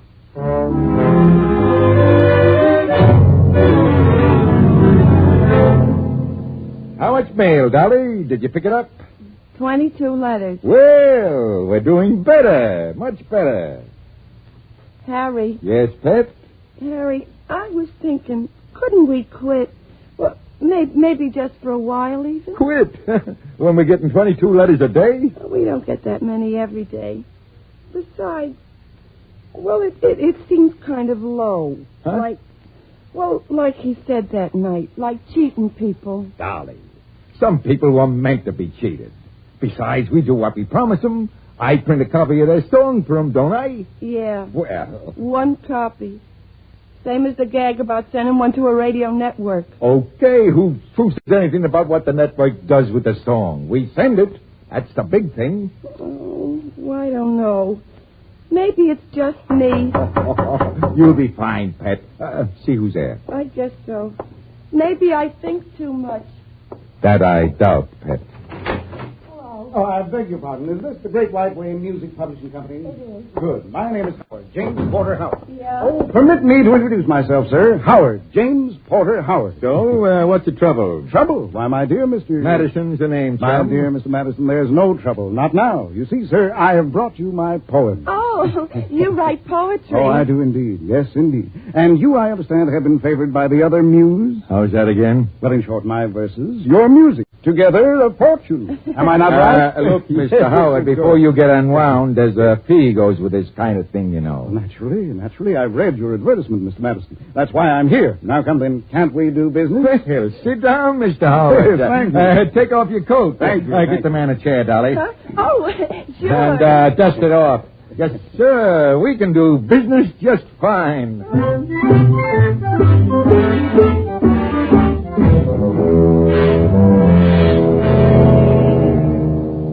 Miss Miller, you're sure you don't know where the chief is, huh? Harrington, for heaven's sake, calm down. He went out, I tell you. Calm down, Miss Miller. What I got here in this little bag is a bumshell. I gotta find the chief. Well, I told you he probably won't be back at all. He said something about stopping at that publishing place and then going on home when he was finished. Yeah, what? Music publishing? Yes. Holy smoke, you mean my boy? The Great White Way outfit? Well, that's right. He read your report and decided to make the arrest himself. Oh, no. Why, what's the matter? Call a car, Miss What? Miller. Come on, step on it. This is much worse than the chief thinks.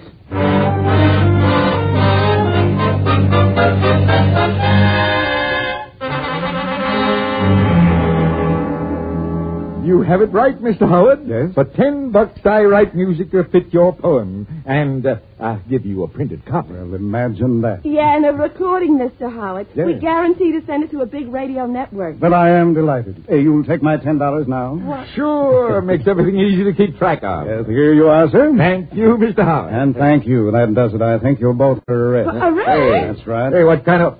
Who are you? The district attorney, Madison. Now, come on, get your hats and coats, both of you. I've wasted enough time. Harry, do something. Listen, you can't pinch us. What for? For fraud.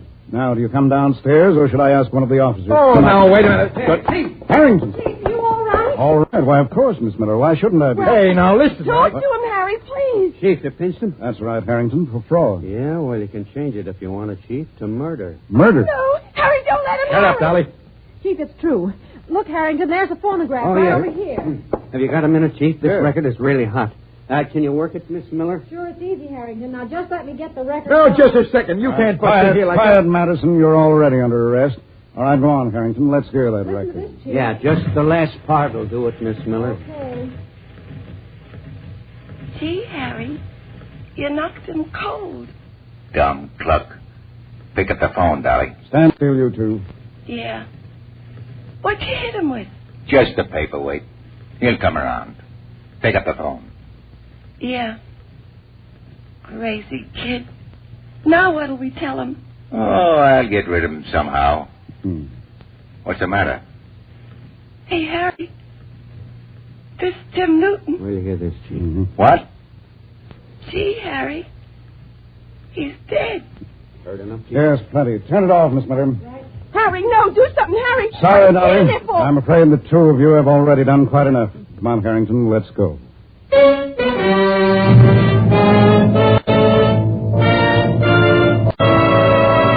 Your district attorney will return in just a moment to bring you the solution to tonight's case. But first, to every girl, a word about one of your greatest assets, your natural good looks. Every girl was born with at least one touch of beauty, one claim to charm. I mean that warm, winning beauty in her smile, in your smile. Make the most of your smile. Remember to give your smile the thoughtful care it deserves.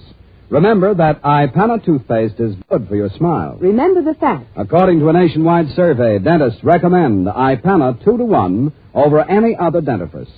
And what's more, these dentists prefer iPana 2-to-1 for their own personal use over any other toothpaste on the market. iPana cleans teeth clean. Safely, too. and followed by gentle massage promotes the health of your gums. Help your dentist help your smile.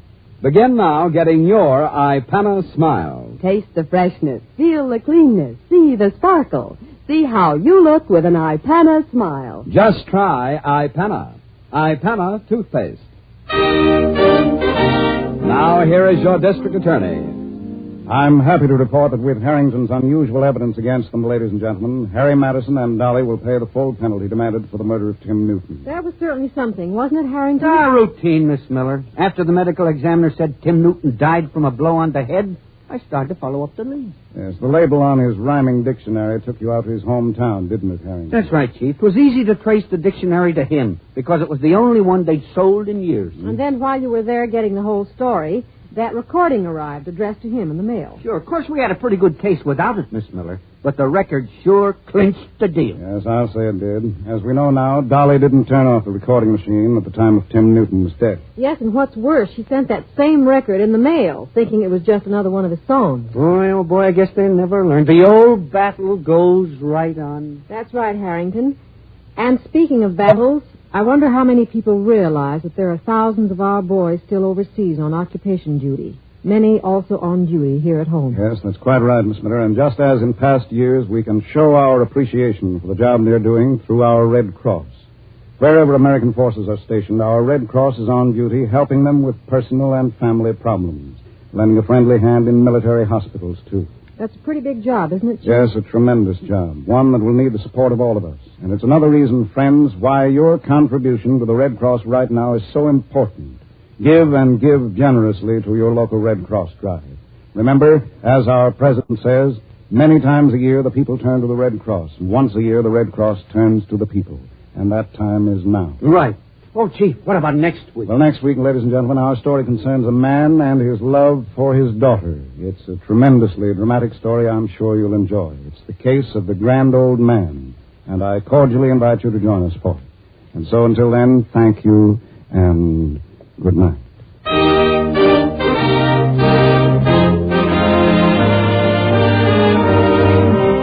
It's new. It's quick. It's Benex. Benex. The new brushless wonder shave that wilts your whiskers so they whisk off like Mr. Try Benex. The special beard softening formula makes your beard 1/5 water. Makes whisker cutting a breeze. Benex doesn't clog your razor. Instantly rinses off razor and hands, which all adds up to quick, easy, comfortable shaves. Get Benex. Benex. Benex Brushless Shave Cream.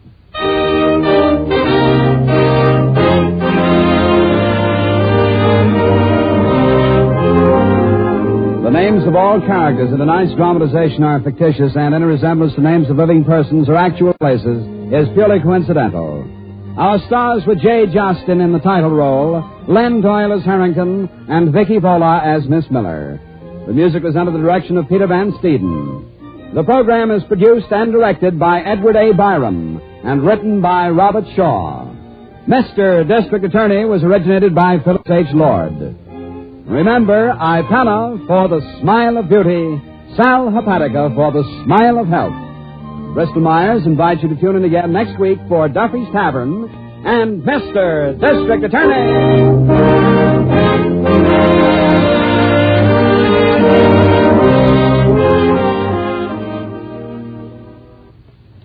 This is NBC, the National Broadcasting Company.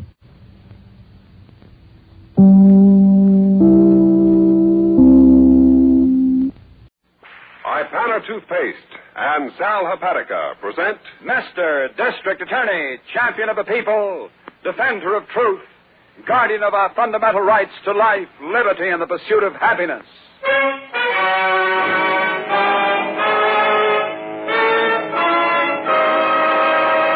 Mr. District Attorney is brought to you by Ipana Toothpaste and Sal Hepatica. Ipana for the smile of beauty, Sal Hepatica for the smile of health. Ipana, Sal Hepatica.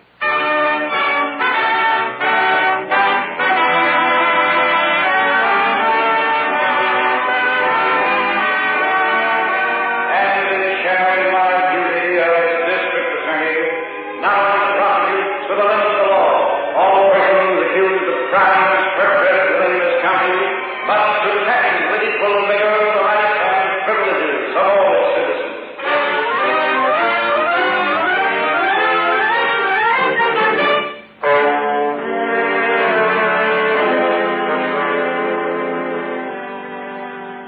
of the real tragedies in some criminal histories, ladies and gentlemen, is the exaggerated role minor circumstances play in the making of a transgressor.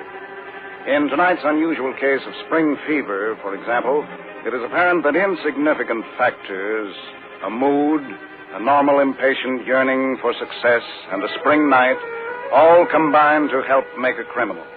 We begin at dusk in a large park here in the center of our city.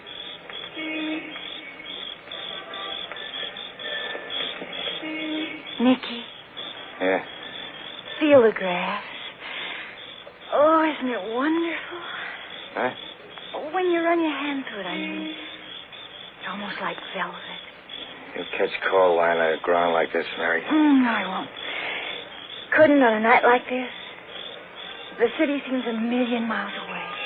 Only a block. I know, but it seems that way. Oh, listen. Hold my hand, Nicky. Mary, listen a minute. After we're married, or when we have children, I mean, I'm going to bring them over here every night. This same spot. Mary, I saw Deuce Wilton today. Nicky, you promised. You know what he is. He's trouble. He even has a police record. Listen, Mary, you gotta understand this. Deuce Wilton and I, well, we... Nicky, tell me. Tell me quick. I'm scared all over. Nicky. Don't get mad, honey. We got some money, that's all, this afternoon. What? Enough for everything. We can get married, fix up your old lady's arm, take a trip even. Why, we... What did you do?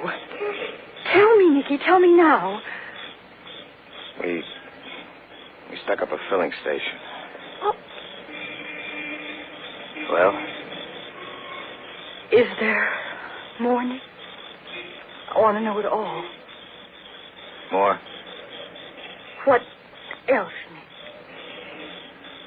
The filling station guy is dead.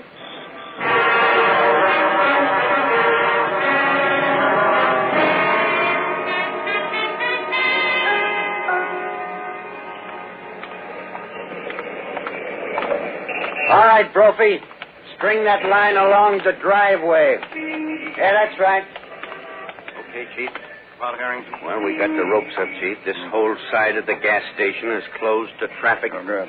Has the lab truck arrived yet, Miss Miller? Yes, it has, Chief. Oh, and the medical examiner wants to know if he can take the body downtown. Oh, yes, I believe so. Okay. We have all the measurements, haven't we, Harrington? That's right, Chief. And pictures, too. I had Ray shoot from all the angles. Fine. Well, all right, then. We'll let the lab crew go to work on the driveway here. Why, did you find something, Chief? Well, you never know in a case like this. Tire marks, pieces of broken glass, even the oil that dripped out of the car is standing here at the pumps. It's just as well to cover everything. Check. The diagrams ought to be easy, though, Chief. As I see it, the car pulled off the street and stopped right here in front of this gas pump. Yes, I was just going over that. The attendant was inside the office, wasn't he? Yeah, that's right, Chief. According to the dame across the street, he was. She's here, Miss Miller? The witness? Yes. Yes, Ted's with her inside. All right, I'll talk to her in just a moment. We're agreed then, Harrington. The attendant came out of the office, approached the car about here. Yeah, that's right. That's my guess, Chief. One of the men must have got out of the car right here where the chalk mark is and backed him up to the office door. Yes, and then opened the cash drawer. Oh, how much did they get, incidentally? Well, Mac's checking the ledgers, Chief. About $400, he thinks. Oh, as much as that. Yeah, that's right, Chief. It was just before they changed shifts in these stations, you know. The whole 8 hours take was in the drawer. Yes, I see. This is the spot here where the attendant was shot down. Mm-hmm. Where the red chalk is, Chief. I figure he must have made a move maybe toward that phone and maybe the bums got nervous. Yes, that seems likely. And now, what about that witness, Harrington? Anything at all? Nothing positive on the car, Chief. A black sedan, she says. No make. License? She didn't look. She does have a good description of one of the men. There were two in the car. Oh. And the one was considerably younger than the other, she says.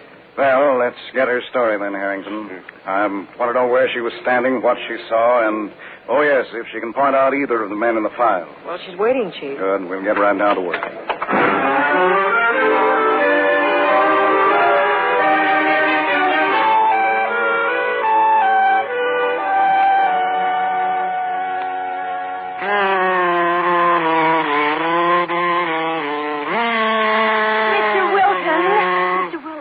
Second, little girl. girl. Hey, Nick, get this now. Get this ending.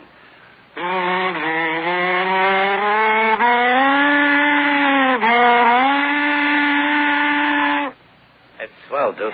Mr. Wilton, you've got to talk to me. This is your girl, huh, Nick? I told you about Mary, Deuce. We're going to get married. Howie, honey. Nice-looking kid. Only, you made a mistake, Nick. Me? What do you mean, Deuce? I don't get you. I made Nicky bring me here, Mr. Wilton. I want to talk to you. Hold it, Bright Eyes. Look, Nick. Look at the tip of my nose. Come on, look close. Yeah? Oh, what? No harm, Nicky. That's just so you'll remember. I told you not to bring anybody up here. You don't have to hit a guy, Deuce. Mary made me bring her. Yeah? Well, what for, Blue Eyes? Because Nicky's in trouble, that's why. You killed a man this afternoon, didn't you? Yes, and I won't let Nicky get mixed up in it. Mary, will you shut up? Lay off, Nick. Go on, little girl. Talk some more. There's no more to say. I just want you to keep away from Nicky, that's all. Oh, yes, and he's going to give you back his share of the money. Oh, well, that's real nice of him now, isn't it? Go on, Nicky. Give it back to him. Deuce, listen, she's excited. Clam up. You're just a little late, you know, little girl. Nicky is mixed up with me. Plenty mixed up. He didn't kill anybody. You did. Oh, you know that, too, huh? You get more mixed up all the time, Nick. Oh, before I forget, I got a little present for you. Nick, that's a gun. Deuce, for no need to get excited here. It's for you. What? Go on, take it. Nicky, don't. Take it, I said. And as for you, kid, get lost. You think the cops don't want you, Nicky, just because I did the shoot? But I don't... We're partners, sister, right up to here. Oh, Nicky, he can't do this to you. He can't. Get lost, I said. I got another job lined up, Nick. We'll pull it off as soon as I get the joint case. Another gas station? Yeah, cinch. I figure... Well, what are you staring at? This isn't true. It can't be. Nicky, come on. He ain't going, Mary. As a matter of fact, neither are you. Deuce, now wait. Don't look so scared, Nick. I just forgot to tell you, that's all, about your girl here. About me? Yeah. We're putting you to work, Bright Eyes. Starting with this gas station today.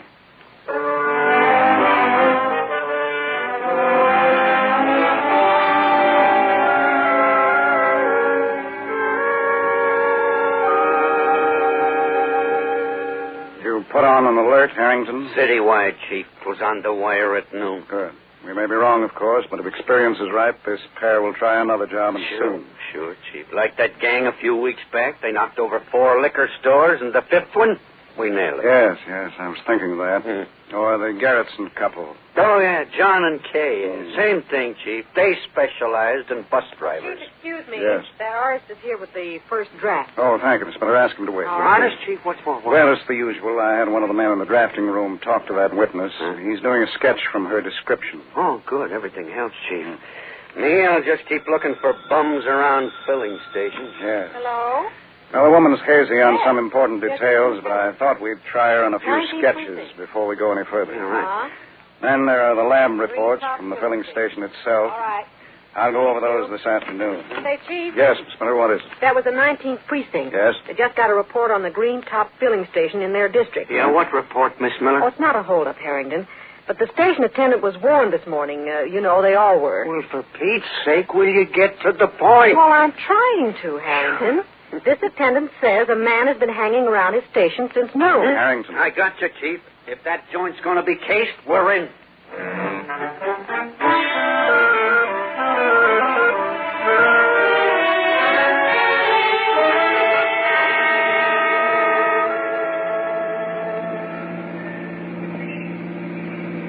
Nicky, please stop the car, please, honey. That's it up ahead, Mary. See? The Green Top service station. You said it'd be quiet. We can't do this, I tell you. Oh, Nicky, listen to me. Deuce isn't here now. We can drive right to the police station and tell them the whole thing. Mary, will you use your head? But I don't Let me see what... talk, Mary.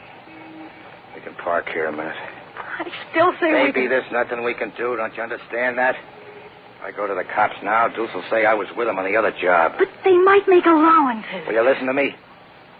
We gotta knock this joint off and get back to Deuce in 1 hour. If we don't, he'll... You what?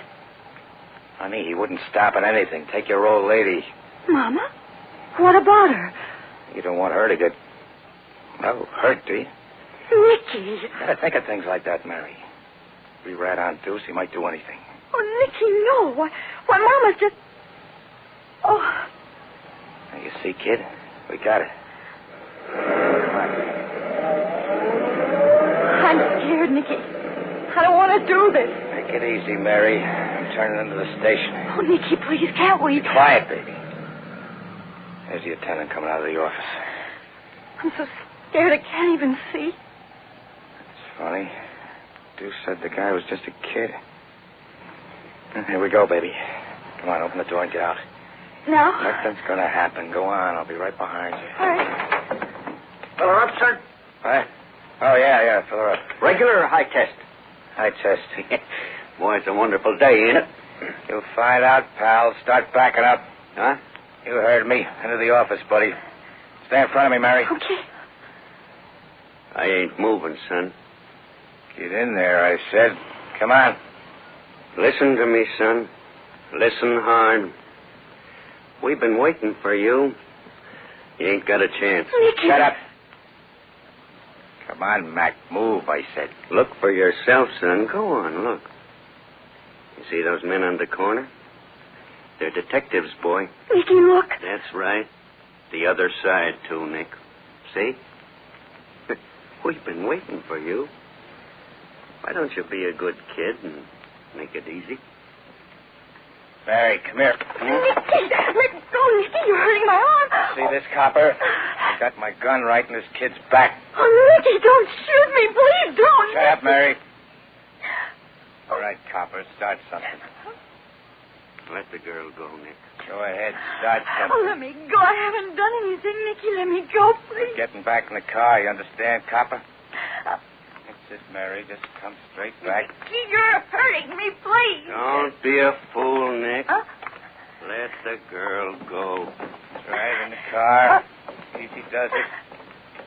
Now get this, wise guy. One shot. Get that? At us or the tires or anything else. One shot, and I let her have it right here. Mister, do what he says. I don't want to get shot. Understand me, mister? Well, do you? Ralphie! Hold your fire! Shut the door, Mary. Slam it, I said. I am, Nicky. Jimmy! Ned! Sullivan! Hold your fire! Let them get away.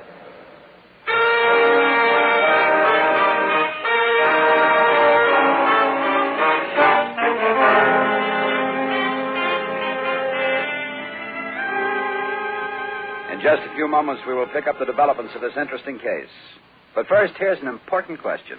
Tell me, who should know best the difference between toothpaste? Who should know best the difference between toothpastes? Why, that's easy. Who else but your dentist? That highly skilled friend of yours whose life work is the care of your teeth, the health of your gums. So just ask your dentist about Ipana toothpaste and gentle gum massage. So many dentists recommend massage. And a nationwide survey shows more dentists recommend Ipana toothpaste than any other dentifrice. And wait a moment. More dentists personally use Ipana than any other toothpaste. That's right. There's an overwhelming preference for Ipana. You see, Ipana, followed by gentle gum massage, is the modern way to aid the health of your gums and the brilliance of your smile. Help your dentist help your smile. For remember, your dentist knows best the difference between toothpastes. Begin now getting your new Ipana smile. Taste the freshness, feel the cleanness, see the sparkle. Get Ipana toothpaste for your Ipana smile.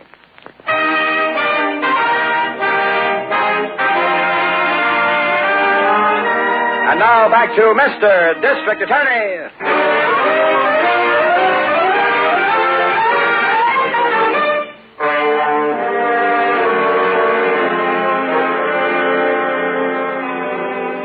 Well, I just had to use my own judgment, Chief. What decided me was the kid himself, this Nicky. How do you mean, Harrington? Well, I'm looking for a murder, Miss Miller, right? Yes. A guy that looks something like that sketch the Chief had drawn up? Yes, from the description by that witness. Oh, yes. Yeah, okay. So when this Nicky kid uses the girl as a shield, I think to myself, now, Harrington, If you start something, that little girl might get shot. Yes, go on. Now, if this Nicky looked at all like the killer I'm after, Chief, maybe I ought to handle it different, but it ain't the same face at all. Well, I let him get away. It's all right. I agree with you completely. It was the only thing to do. Oh, thanks, Chief. Of course, we got right on it after the car pulled out. I got every precinct in town alerted. Well, I shouldn't think it'd be so hard from now on, Harrington. The description you gave of Nicky and Mary is in all the papers this noon. Yes, what puzzles me is the new set of people. The first filling station robbery, the murder, that is, was done by two men. Sure. And the one that saw one of them sure ain't talking about this Nicky, Chief. Well, we're making some progress, at least. The ballistics report is in on the shooting. Oh, yeah? Oh, Chief, that other report is here, too, the one on the tire mark. Oh, yes, thank you, Miss Miller. I've got Ted on the files, Harrington. He's checking all the pictures that look anything like the murder. Oh, excuse me. Hello, District Attorney's office. Yeah, Chief, what about the ballistics report? Anything in it? Speak slowly, please. I can't hear you. No. Yes, I have that. Mrs. John Evans. Your daughter, Mary? Hmm? Oh, in the newspapers. Yes. What was that? I'm sorry, I didn't get that. Nicky, what? Oh, for crying out loud, let me have that, Miss Miller. This is what we've been waiting for.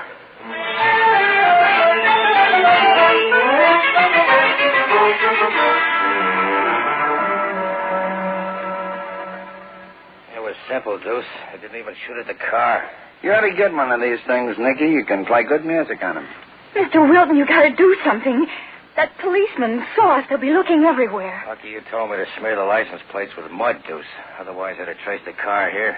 A kazoo, I think they're called. Ever play one, little girl? Mr. Wilton, please listen to us. They'll be looking for Nicky. You're just humming them, sort of. Listen once. Deuce, will you stop it? We're in trouble, Deuce. You gotta tell us what to do. You got any money? Just what's left of my share. Any more? I have money. I mean, I can get some. They owe me back pay at the store where I work. You can't go there, Mary. Somebody recognizes Why can't she? You're the only one they'll be looking for. How far is this place, sister? It's the up-to-the-minute cleaners. It isn't far. Mary, no, I won't let you. You'll do what I tell you, Nicky. Get your hat on, Mary. Go get that dough.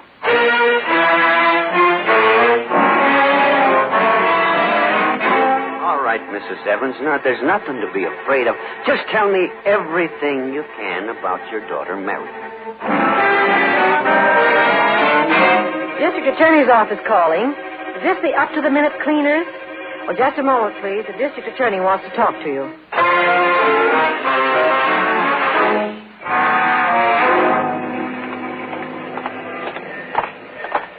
Mary Evans? What? Hi, Mary. Oh, let me go. Please, let me go. Harrington's the name, Mary. Remember me? What, are you on your way to Nick with that pay envelope, eh? I don't know what you're talking about. You know, it's funny, but I still think you're a nice kid, Mary. Otherwise, I'd have let you lead me right back to your boyfriend. I don't understand. You will. I just don't want you to get hurt. Come on, Mary. We got a date downtown.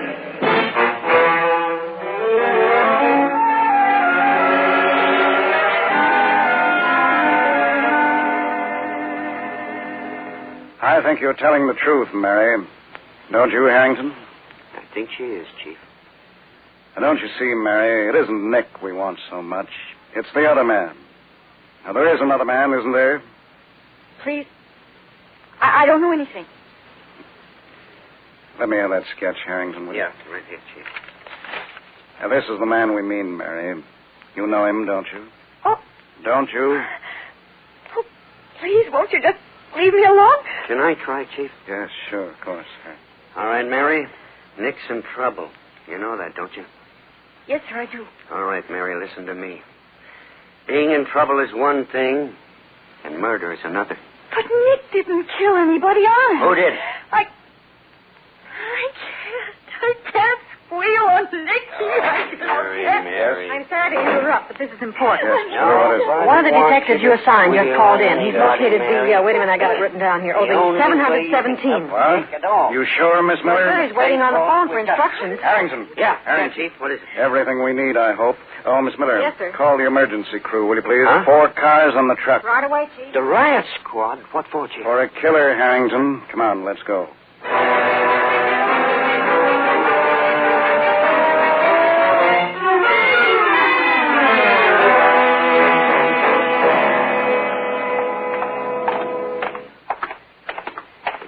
all stationed, Chief. Mm-hmm. What about the street blockade? All set up. They got traffic stopped for 2 blocks in every direction. That's fine. In the back of the building? I put Brophy back there with Squad C. All right, then we're ready, I think. Is the public address system set up? Yeah, here's the mic right here, Chief. Just give me a chance to get up those stairs. Oh, that won't be necessary, I hope. Just keep your eye on that doorway. All right, let's get this turned on. Hello? Hello? Turn this on, will you, Jack? Hello? Oh, that's fine. Thanks. Yeah, let's not play with these babies too long, Chief. They're tricky. Nick Ogden. Nick Ogden. This is the district attorney, Ogden. Come out with your hands in the air. Nothing yet, Chief. We know you're in there, Ogden. You and the other man. You haven't got a chance. Chief, they doused the light in the apartment. You have 10 seconds, Ogden. 1,001. Both of you come out with your hands over your head. 1,004. 1,005. Watch that doorway, Harrington. Yeah, I am, Chief. 1,008. 1,009. 1,010. Harrington, stop. They're shooting, Chief. Crazy bums. They're in that hallway. Stay down, Harrington. I'll signal the men.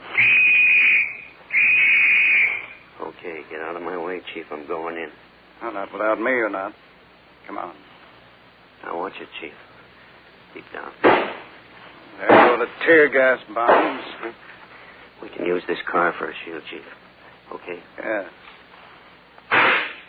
See you there. Hey, boy, they're shooting pretty good. You okay, Chief? Yeah, sure.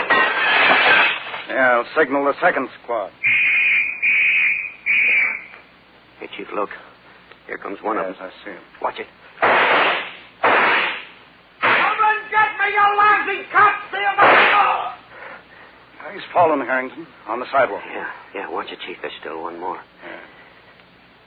I'm coming in to get you, punk. Harrington, look out. Go on, shoot, you rat. Shoot. Come on, copper. Come on in and get me. Don't worry, mister. I'm coming. You couldn't hit me. Harrington. Hey, Chief. Give the signal. It's all over. Right. Hey, Nicky. Harrington, you're all right? Yeah, sure, Chief. And you? Nicky. Mary. Mary didn't squeal, Nick. Is that what you want to know? Yeah. Is he dead, Harrington? Yeah, Chief, he is. How's the other one? Yes, same thing. Both of them are all through.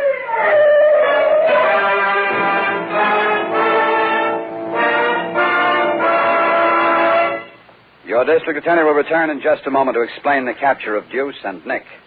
But first, a reminder that tomorrow morning a lot of people will wake up to hear... And to a lot of people, that sound can mean a wonderful morning with a good day ahead. But to a lot of other people, there's another sound that can mean the same thing. And that's the sparkling sound of sal hepatica in a glass of water. Yes, and unlike slow-acting laxatives, a sparkling glass of sal hepatica, when you get up, brings quick, gentle relief, usually within an hour. That means you don't have to feel dull and headachy all day, waiting until night to take the laxative you needed in the morning. And if at the same time you're troubled with excess gastric acidity, let sal hepatica help sweeten your stomach. So keep a bottle of sal hepatica handy. Then anytime you need a laxative, morning, noon, or night, see how much faster you feel better thanks to gentle, speedy sal hepatica. Now here's your district attorney.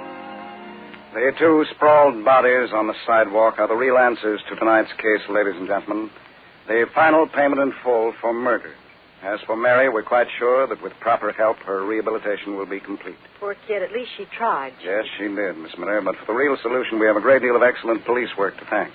The laboratory technicians, detective crews, research men, they all combined to make the capture of Deuce Wilton and Nick Ogden possible. Yeah, that call from Mary's mother helped too, Chief. When I saw her, after she thought maybe her Mary was the girl in the newspapers, She told me where the kid worked. And then when you found out that she had pay coming, you just waited for her. Isn't that right, Harrington? That's right, Miss Miller. But it was the chief, though, that led us to Deuce's joint. Well, thanks to the lab, Harrington. As you know, we made a careful check on every criminal in the files whose face resembled that in the sketch our artist drew up. The one he drew from the witness's report. Right, Miss Miller. One of these men in the file was Deuce Wilton, and in due course, one of the detectives checked at his apartment. Yeah, and his garage, Chief. Don't forget that. Oh, yes, Harrington, and his garage. Well, there you see our man found what we were looking for.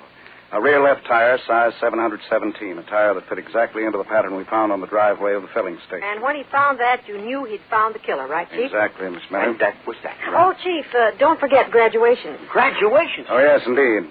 Right now, with school graduations at hand, many young people are wondering what life work to take up. Well, do you have the answer? Well, I want to suggest that these intelligent young folks give careful consideration to teaching as a career. Just what does teaching offer, Chief? Well, teachers enjoy such advantages as security, long vacations, and now a rising standard of pay. But even more important, the teachers hold a unique position of honor and respect in the community.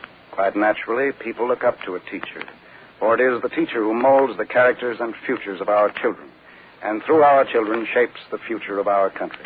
And that's why I want to say to every young person graduating from school this spring, give a thought, a very serious thought, to a teaching career. Teaching is not only good work, it is a truly great profession. And now what about next week? Well, friends, we have another exciting story for you next week in the case of the Deadly Snowflake. Another dramatic episode in our constant war on crime. So until then, thank you and good night. Here it is, men. Yes, here it is. Brand new liquid cream that grooms hair without an unsightly, greasy look. Sentry, S-E-N-T-R-Y, Sentry Hair Cream. What makes Sentry so different? Unlike most hair creams, there's no mineral oil in Sentry. Just pure vegetable oil. No whitish film on your hair. Sentry seems to vanish on your hair, but Sentry's secret ingredient actually keeps hair neat longer without an objectionable greasy look. Guard your grooming with Sentry. S-E-N-T-R-Y. Sentry Hair Cream. Hi, Ingram, yourself.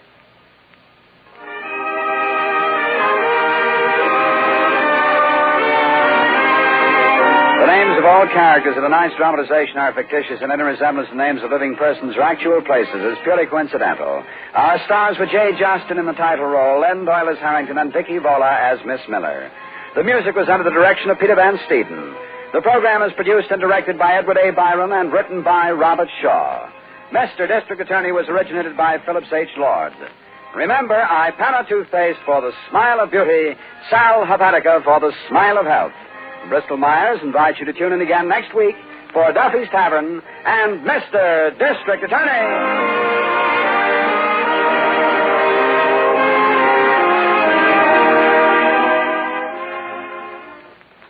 This is NBC, the National Broadcasting Company.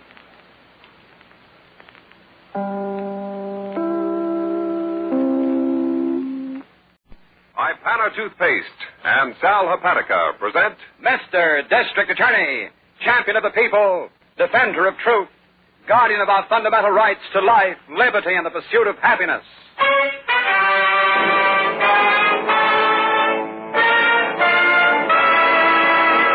Mr. District Attorney is brought to you by Ipana Toothpaste and Sal Hepatica. Ipana for the smile of beauty, Sal Hepatica for the smile of health. Ipana, Sal Hepatica.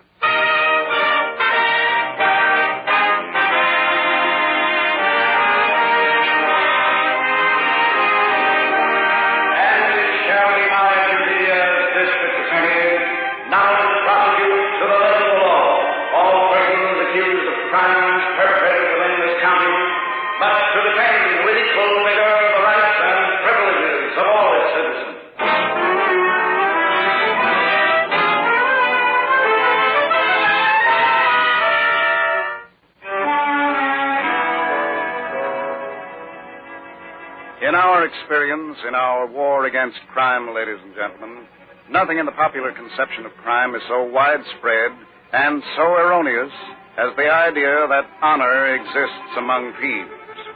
In tonight's case of the Deadly Snowflake, we see this so-called criminal code for what it is, a cold, stubborn, selfish fear based on a colossal contempt for decency. We begin in a bedroom darkened by shades drawn tight to the sill. Agnes? Agnes, is that you? Go back to sleep, Laird. The doc says you should rest. The doc.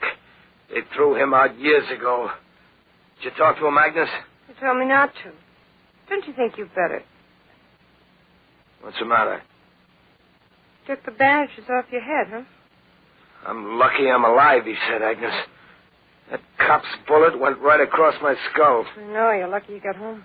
I still got my fingers, too. That's real talent, Agnes. 1 in a million. What do you mean you still got your fingers? I'll get to that. First, I just want to say I'm sorry about the way I've been treating you. You what? I don't mean to, knock you around, Agnes. I just get nervous when I'm going out on the job. What's come over you, Laird? You know how it is. Feeling those tumblers fall with your fingers. It's tough work, Agnes. Oh, that reminds me. What? I want you to get hold of a guy. You remember him? Rudy Bowie. Oh. What's the matter? Nothing. I just haven't heard you mention Rudy in so long. What do you need him for? To help me. I got to get back to work, Agnes. We'll be needing dough. We could sell that crazy boat. The Snowflake? No, I mean big dough. More jobs, Agnes. Like that transfer office I had cased out. I don't see what you need Rudy for. He's no safe man. I don't need a Peterman, Agnes. Just a helper. Someone to take me around. Take you around? Laird, what do you mean? Agnes, There's something the matter. Now, what is it, Laird? I'm blind.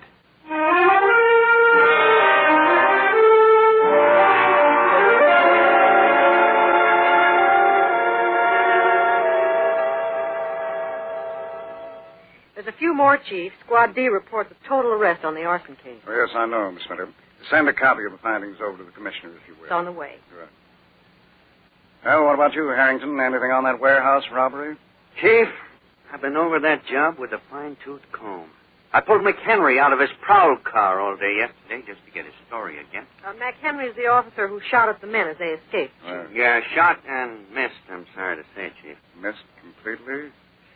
I thought the officer's report a week ago indicated that he might have hit one of the men. Yeah, that's right, Chief, he might, but nobody's been showing up dead in any of the alleys, though. Yes, and that adds up to what? You've no idea at all? Well, just one, Chief. Yeah, and I'll say this before I start, Miss Miller. It ain't scientific. Harrington, I haven't said a word. I know it, but you will. The point is, Chief, I want to play this one on a hunch. Oh. Well, we've played your hunches before, haven't we? Yeah. Yes, and with good results, too. What's your thought? Okay, let's go back to this warehouse job for a minute, okay?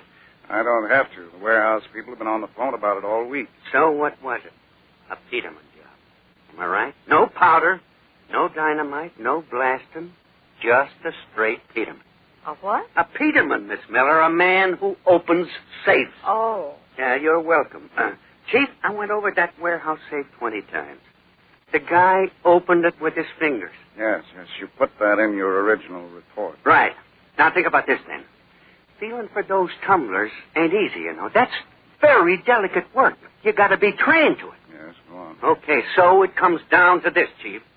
There's 3 guys I know who could have fingered a safe the way that warehouse job came off. Yeah, and one of them's in the Happy House. Yes, and the other 2? One's in California, Chief. At least I think he is. I'm checking on it. Yes. And the other? The other. The boy named Morton. Laird Morton. I got his file out of the master, Miss Muller. Is that M-O-R-T-O-N? That's right. He's been quiet for a couple of years, Chief. Might take me time to find him. Now, let me get this straight.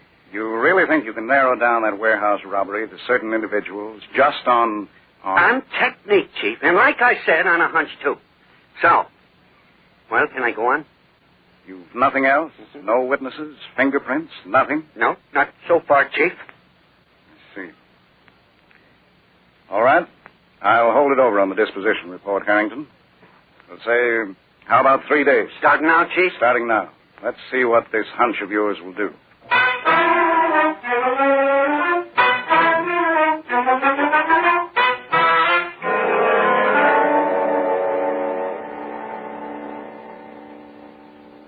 Agnes? I'm right in front of you, Laird. Oh. Don't get to jump. I'm sorry. It bothers me when you move around, that's all. You here, Rudy? Yeah, just waiting for what you say, Laird. Go on, Laird. Say what you got to say. All right, we won't waste any more time. You can lead me into the transfer office, Rudy. The way I time it, it should be 3 minutes from the car to the safe. Yeah, if we have luck with the watchman, Laird. Never mind him. Now, you both got this picture? You lead me. Give me, say, 6 minutes with the tumblers, and then we beat it. Back to our car? That's right, Agnes. From there, we go directly to the Snowflake. To the what? Laird's boat. I don't get it. Can you think of a better place to hide out, Rudy? We get aboard, shove off, we can cruise around for weeks. She sleeps 6. Gee. His boat. He bought it off some jerk during the war. Yeah. Oh, well, you see her, Rudy. I bought it complete. Right down to the gear and galley. Sure. Well, I mean, Laird, we make the getaway on a boat? I told you it's the safest place in the world. She's all set, too. Agnes saw everything, didn't you? I checked all the papers in your billfold, Laird. Swell. Well, now I guess I'll get a little sleep. Big day tomorrow, huh, Rudy? Yeah, whatever you say, Laird. Want some help? No, I can make it. I've been practicing. Haven't I, Agnes? Go ahead, show him. Laird, watch it. I'll be all right, Rudy. You sit with Agnes. 3 steps to the left. Turn and... Shut up. Forward. Forward. Yeah. Laird, you all right? Yeah. Sit still, Rudy. I misjudged, I guess. I'll be fine. Good night now.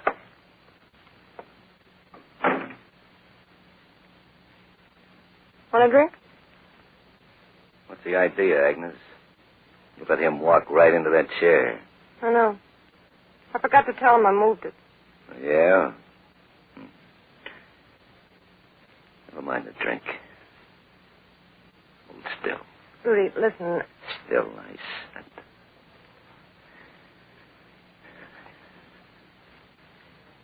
What was that for? Just wanted to be sure of something. Are you? Yeah, I'm sure. Was it your idea, Laird sending for me when he was blind? I just said it was a good idea. You didn't know then? About, before? Him? Don't be funny. I'm not. I'm just getting organized, Agnes. Yeah, watching things around here the last few days, it strikes me you're, For what? You've changed. Laird used to push you around like a lawnmower. That was before he lost his teeth. Yeah. So now you let him walk into chairs. That ain't all he's walking into. I got it all planned, the transfer office job, the boat, everything. What is he walking into, Agnes? Rudy. Yeah? Now it's your turn to hold still. Maybe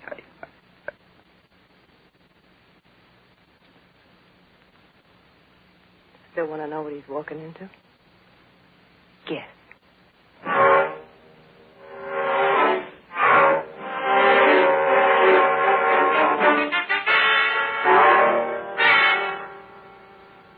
Okay, Chief, so it boils down to this. Yes? Either that warehouse job was a complete outsider, or it's my boy. Laird Morton, you mean, Hank? Right. And I'm taking bets it was no outside rip and tear job. What makes you say that, Harrington? Because, Miss Miller, when a bunch of the boys plan a job the size of that warehouse deal, they line it up, see? And if they're from out of town, well, they get permission. Permission to break open a safe? From whom? From the boys in this town that know about things like safes. Yes, and they're pretty well cleaned out, aren't they? I'll say they are, Chief. And that's why, again, I think Laird's my boy. You know how to find him? Well, he's been off my books now for nearly 3 years, Chief, but I can find him. At least here's where I try.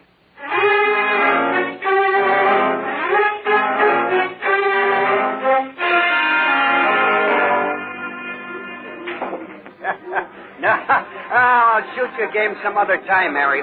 Yeah, and with no chalk on my cue, too. Oh, hey, before I forget it, you ever hear from Morton? Yeah, Morton, you know, he used to play snooker in here. Laird Morton. Give me 3, will you, Rusty? No, the Panatellas. That's the only good cigar you got. Hey, Rusty. Harry over at the billiard joint says maybe that you heard from Laird. Yeah, Morton. Come on, Rusty, you know him. Laird Morton.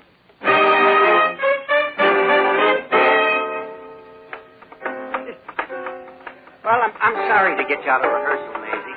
Trying a new number, huh? Yeah, it's pretty good, too. Oh, I know now what I meant to ask you, Maisie. You used to go around with Laird Morton, didn't you? I mean, back before he got married? Well, tell me something, kid. Does he owe you any dough?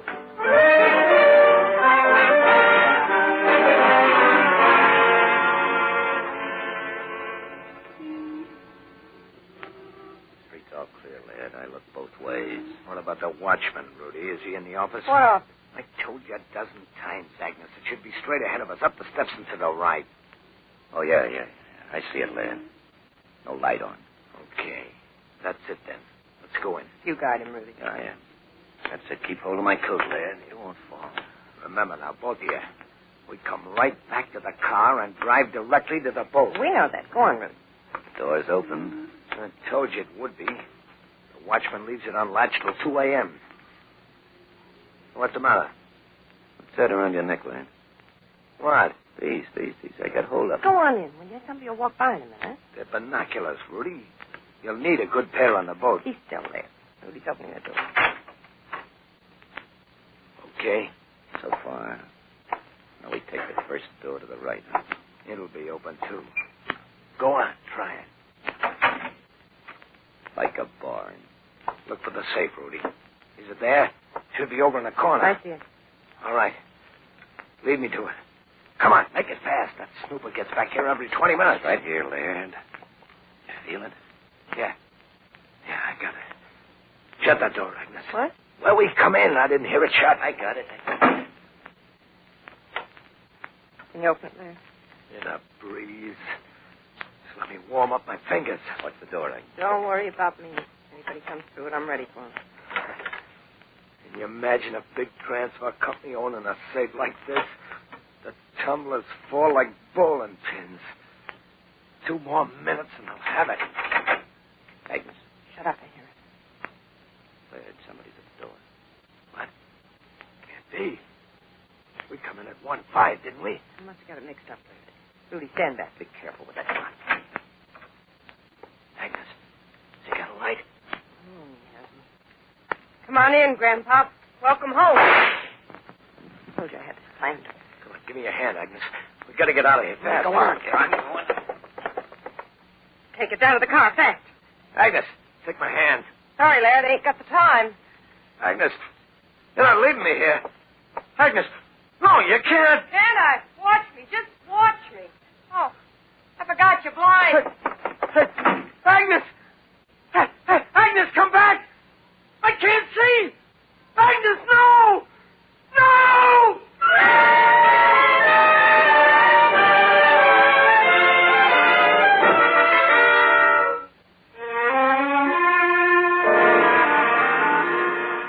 Laird Morton, blinded safecracker, deserted at the scene of a murder. We'll hear the next exciting development of this unusual case in just a moment. But first, let's bend an ear to one of those early morning sounds. One that says, rise and shine. Now, of course, sometimes you may not feel like rising and shining. Like most all of us, you may wake up feeling dull and headachy because you need a laxative. In that case, better tune in on this sound. And that's the sparkling sound of sal hepatica in a glass of water. And remember, unlike slow-acting laxatives, a sparkling glass of sal hepatica, when you get up, brings quick, gentle relief, usually within an hour. That means you don't have to feel dull and headachy all day waiting until night to take the laxative you needed in the morning. And if at the same time you're troubled with excess gastric acidity, let sal hepatica help sweeten your stomach. So keep a bottle of sal hepatica handy. Then any time you need a laxative, morning, noon, or night, see how much faster you feel better thanks to gentle, speedy sal hepatica.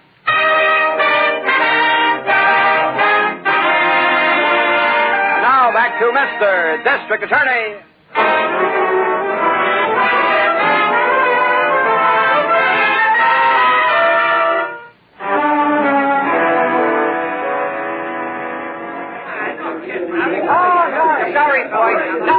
No, you'll have to wait till the chief gets in. That's right. Listen, I'll let you just as soon as he's right now. Come on now. Come on. Give us a chance, will you? Come on. Get outside. Out. Reporters are going to wait, Harrington? I'll say they are, Chief. Somebody tipped them to the angle in this thing. The angle, Harrington? Well, wouldn't you call it one, Miss Miller? A watchman gets killed. The prowl car boys come looking for him, and they find a blind man yelling his head off. Yes, as I put it together, the watchman must have been shot about 1 or 1:10. Well, by that, Chief, he was supposed to punch his clock at 1:15, and he didn't. Yes, I know. Then when he didn't report at 1:30, our men came in to investigate. Some investigation. A dead watchman and Laird Morton, blind. Oh, Chief, he's being booked downtown. They'll hold him in your office until we get there. Yes, thank you, Miss Miller. Yes. Well, Harrington, where do we start? No gun, huh, Chief? None so far. Didn't you tell the men to search the yard outside? Yeah, Brophy's out there, Chief. If Morton tossed the gun out the window, we'll find it. Well, how could he if he's blind? That, Miss Miller, is the break-the-bank question. Well, brother, what a lot of talking he's going to do. I hope so. There's one thing in particular I'm curious about. Yeah, which one, Chief? If Morton is blind, what was he doing with a pair of binoculars around his neck?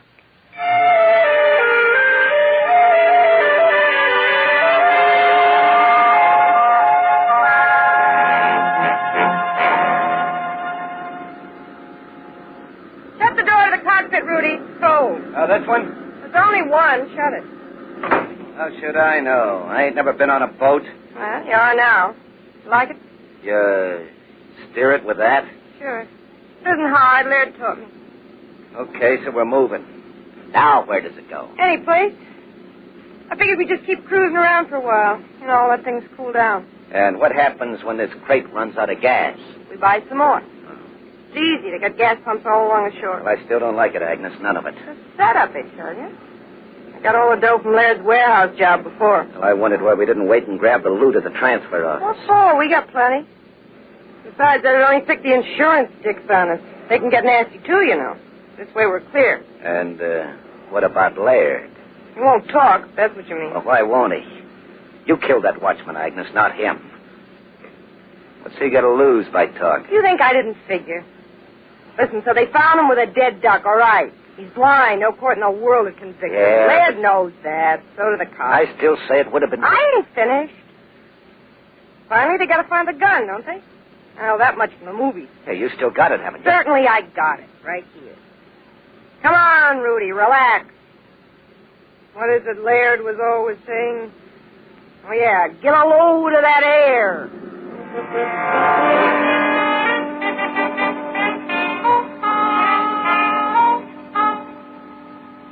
Now listen to reason, Morton.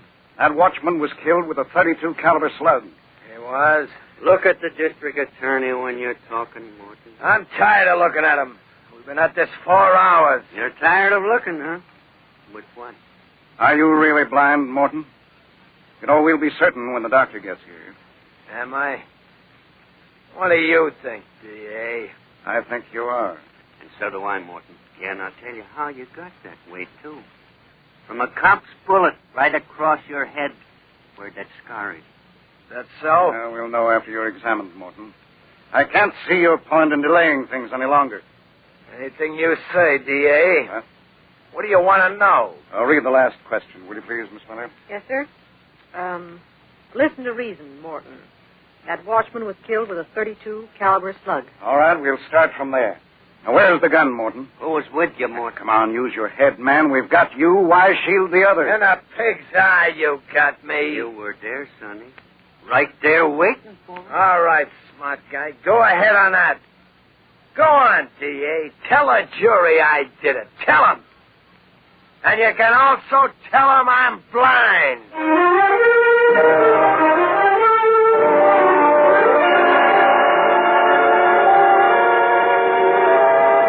Oh, for Pete's sake, Agnes, let's turn this thing towards land. Not till we need gas. Well, I'm going nuts, I tell you. Nothing but water. That's a nice crack. Huh? I'm here. Gee, I'll say you are. Just what do you mean by that? Oh, look, Agnes. We can't just spend the rest of our lives going nowhere. We got to get back to town. What for? Well, Laird, for one thing. Oh, now, look, I could call one of the boys, Agnes. They'll know if he's singing, maybe. He ain't, I told you. But we don't know, Agnes. Oh, it's driving me off my rocker. I told you before. Relax. I'm telling you, head this tub toward the shore. No, thank you. Listen, you fleet-brained little idiot. Go on, get us back. You hear me now? Go. Oh, Agnes, please. You don't look at my arm. I'll be black and blue. Will you listen to me, Agnes? Get this, Buster. I planned this show and I'm running it. You try any more rough stuff to help me, I'll toss you over the side.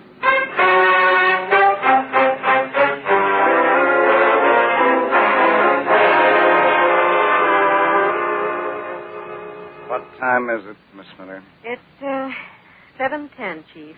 The day shift will be coming on at 7:30. Well, you ought to go on home. We can send for a stenographer downstairs. No, I'm all right, Chief, really. Is there any more coffee, Harrington? Yeah, plenty, Miss Miller, in that kitchen. Oh, thanks. How about you, Morton? Feel like talking some more? Hey, Morton. The chief's talking to you. Aren't you guys tired yet? Boy, we got lots of time left, Morton. All day today, tonight, tomorrow, the next night. Who shot the watchman, Morton? Where's the gun, Morton? I'll get it. How'd you lose your sight, Morton? Pulling away from that warehouse job? How'd you give up, Harrington? Excuse me, that's the Harbor Patrol. Oh, let me have that. Yes, sir, right here. What's that, Miss Miller? The Harbor Patrol, Harrington. The chief phoned them about an hour ago from outside. You sure now? You're sure? The number is 20Y205. Yes, I'll repeat it. 20Y205. What's the matter, lad? No. You look excited. No, have a boat stand by, will you please? We'll be right out. Harrington, we've got it. Come on, let's go.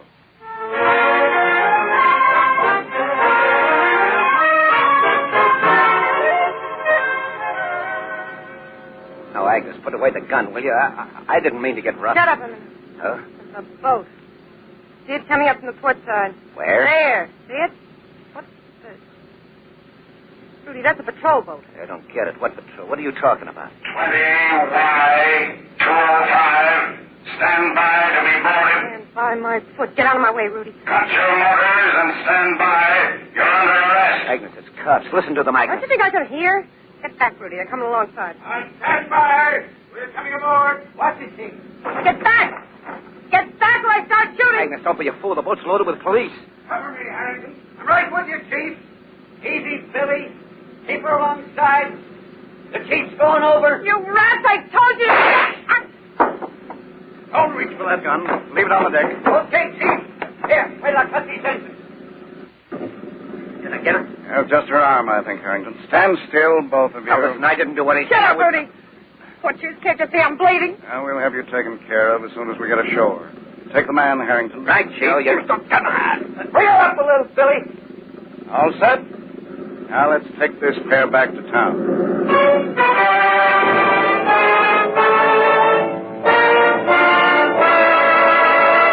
Your district attorney will return in just a moment with an explanation of his capture of Agnes and Rudy. But first, Tell me, who should know best the difference between toothpaste? who should know best the difference between toothpaste? Why, your dentist, of course. Your dentist is the skilled guardian of your dental health, the authority on care of your teeth and gums. So ask your dentist about Ipana toothpaste and gentle gum massage. Many dentists recommend gum massage. What's more, a nationwide survey reveals that more dentists recommend Ipana toothpaste than any other dentifrice. And wait a moment. More dentists personally use Ipana than any other toothpaste. There's a difference between toothpastes, all right, and dentists know that difference. Ipana cleans teeth clean, safely, too, without gritty abrasives. And, followed by gentle massage, aids the health of your gums. Help your dentist help your smile. Begin now getting your new Ipana smile. Get Ipana toothpaste. Taste the freshness, feel the cleanness, see the sparkle. See how you look with an Ipana smile. Ipana toothpaste. Now, here is your district attorney. I should like to report, first of all, ladies and gentlemen, that all three of this unusual trio, Laird Morton, his wife, and Rudy Bowie, will pay the full penalty demanded for the murder of the watchman in the transfer company office. Don't say they will, Chief. And that's the end of all those safe-cracking jobs on the list. Yes, Harrington, it is. Oh, Chief, I think you'd better explain just how you knew Agnes and Rudy were on a boat and which boat to go after. Well, we have Laird to thank for that, Miss Miller. As you know, when we found him, he had a pair of very good binoculars around his neck. Sure, Chief. A blind man with spyglasses. Exactly, Harrington. He intended to bring them to the boat for his wife and Rudy. Fortunately, this particular pair of binoculars was of a foreign make. I don't understand, Chief. Well, during the war and before, Miss Miller, all such foreign binoculars had to be registered with the proper authorities. And when we examined the pair on Laird, I checked the registration and found them assigned to his boat. With the Coast Guard number 20Y205, right, Chief? Right, Harrington. Then when the harbor police reported sight of the vessel, we went right up. You certainly did, Chief. Well, it just goes to show what you've said so often, Chief. The crooks don't have a chance of winning, ever. Indeed. For no criminal or criminal gang has the resources of the forces of law and order. And now what about next week? Well, our story for next week, ladies and gentlemen, is another colorful and exciting dramatization. It's the case of the House of Death, and I invite you to join us for it. And so until then, thank you, and good night.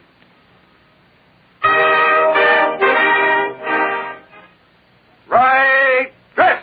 Yes, ma'am, the right dress for well-groomed hair. For your hair is Sentry. S-E-N-T-R-Y, Sentry Hair Cream. New liquid cream grooms hair without that unsightly, greasy look. What makes Sentry so different? Well, most hair creams are made with mineral oil, but not Sentry. Sentry's the only leading liquid hair cream made without mineral oil. No wonder Sentry grooms without an objectionable, greasy look. Guard your grooming with Sentry. S-E-N-T-R-Y. Sentry Hair Cream, your right dress.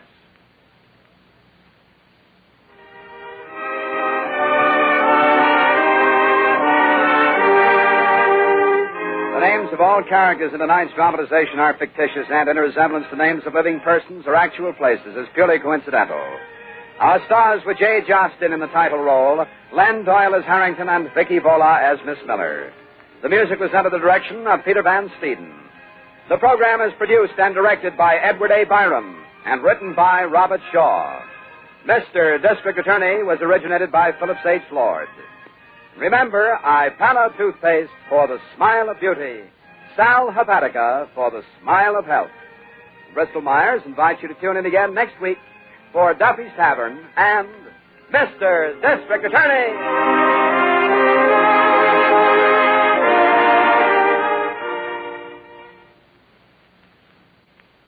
This is NBC, the National Broadcasting Company.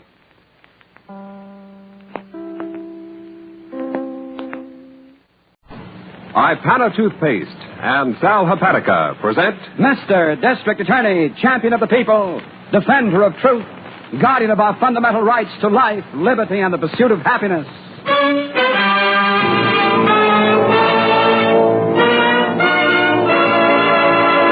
Mr. District Attorney is brought to you by Ipana Toothpaste and Sal Hepatica. Ipana for the smile of beauty, Sal Hepatica for the smile of health. Ipana, Sal Hepatica.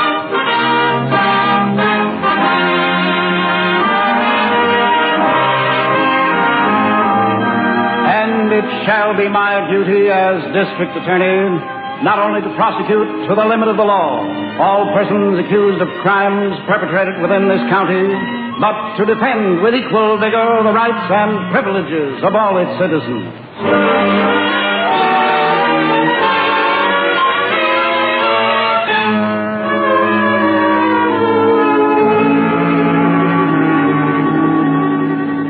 Tonight's case of the unknown source is particularly vital, ladies and gentlemen, because it concerns a lawyer, or at least a man who was once entitled to practice law. Here indeed is an infuriating and sorry spectacle. A criminal whose mind was keen enough to attain the privilege of the bar, but warped to the point of degrading himself and his profession. We begin in the lobby of the Revere House, an inexpensive hotel catering to young career girls here in our city. Honey! What? Honey, Bartlett, wait up. I just saw you get out of the elevator. Gee, have I got news. Oh, it's you. Look, Don't you remember, honey? We were talking last night in the soda fountain downstairs. I'm Alice Stratton. Oh, sure, I remember, kid. I'm just in a hurry, that's all. Oh. That gentleman sitting over there is waiting for me. Oh, you got a date, huh? Gee, lucky you. Huh? Oh, well, yeah, you could say that, I guess. Well, I'll see you around, Alice. Oh, but I haven't told you. Remember I said I worked in the district attorney's office. Oh, you remember, honey. I told you when I came from Sheboygan I got a job typing there. Yeah, well, that's just great, kid, but really, I've got to go. Oh, well, this won't take a minute, honey. Well, anyway, guess what? Yeah, what? Miss Miller, that's the district attorney's private secretary, she's gone on a vacation. And what do you think? I'm going to substitute for her. Isn't it thrilling? I'm going to be the district attorney's secretary. Wait a minute. You're what? Can you imagine? I've never even seen him. And I'm going to be right there in his own private office while Miss Miller's on vacation. The DA himself? Mm-hmm. Are you sure? Of course I'm sure. I start tomorrow morning. Miss Miller came down to the bullpen where all the typists work and shows me herself. I see. What's the matter? You don't seem excited about it, honey. Gee, a wonderful break like that and everything. I'm just so thrilled. You've never seen the DA, And he's never seen you? He will tomorrow. Isn't it wonderful? Yeah, come on, Alice. Come on with me. Well, come where, honey? I don't understand. Oh, it's just an idea. Oh, Jimmy. Good evening, honey. Sorry to keep you waiting. Jimmy, this is a girlfriend of mine here in the hotel. This is Alice, Alice Stratton. Alice Stratton. Meet Jimmy. I'm very pleased to meet you. Yes, thank you. Now then, honey, shall we be going? I just wanted you to hear Miss Stratton's good news, Jimmy. Starting tomorrow morning, she's going to be private secretary to the district attorney. What? I'm so thrilled. His regular private secretary is on vacation, and I'm going to substitute for her. Are you really? Uh-huh. I knew you'd be interested, Jimmy. The DA has never seen Alice, and she's never seen him. You don't say. I just had to tell Honey about it. Honestly, I'm so excited. Why, it might lead to just anything.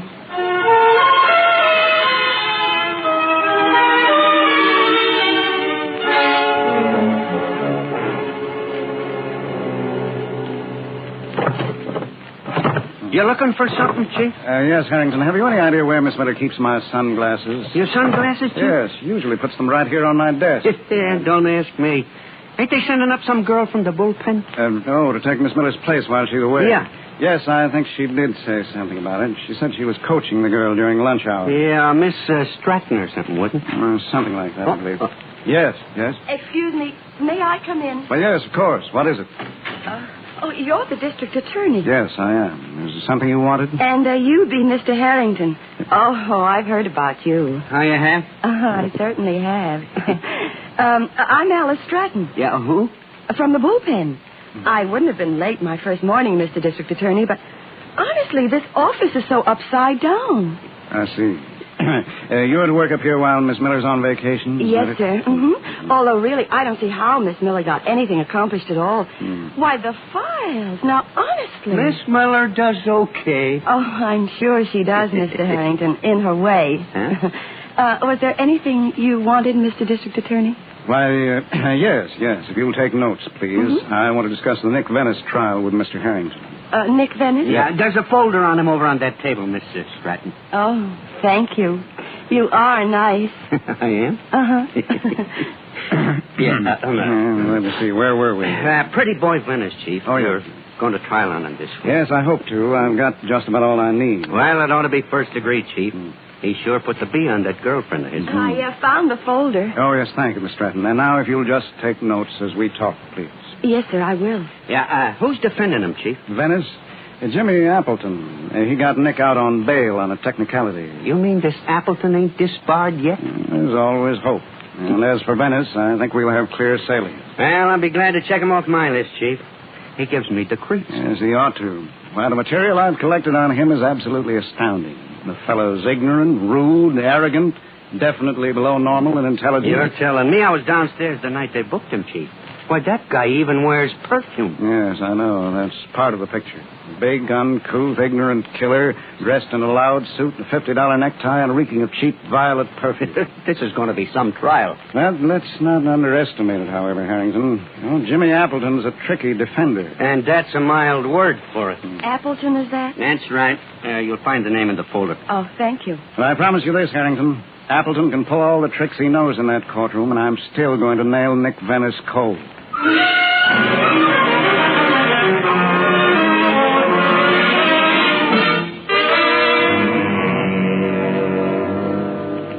Put the food on that table, Nick. No. That table over by the girl. I know, Jimmy. Here, huh? That's right. Now untie her, will you? Listen, what am I around here? You're my client, Nick, remember? In my hands, in that courtroom tomorrow, lies the answer to whether you live or die. You're getting paid for it, Shyster. You amuse me, Nick. Untie Miss Stratton, please. I am. Excellent. Now the gag from her mouth, if you please. Hold still, baby. Get away from me. I'm just untying you, baby. Hey, you're okay, you know.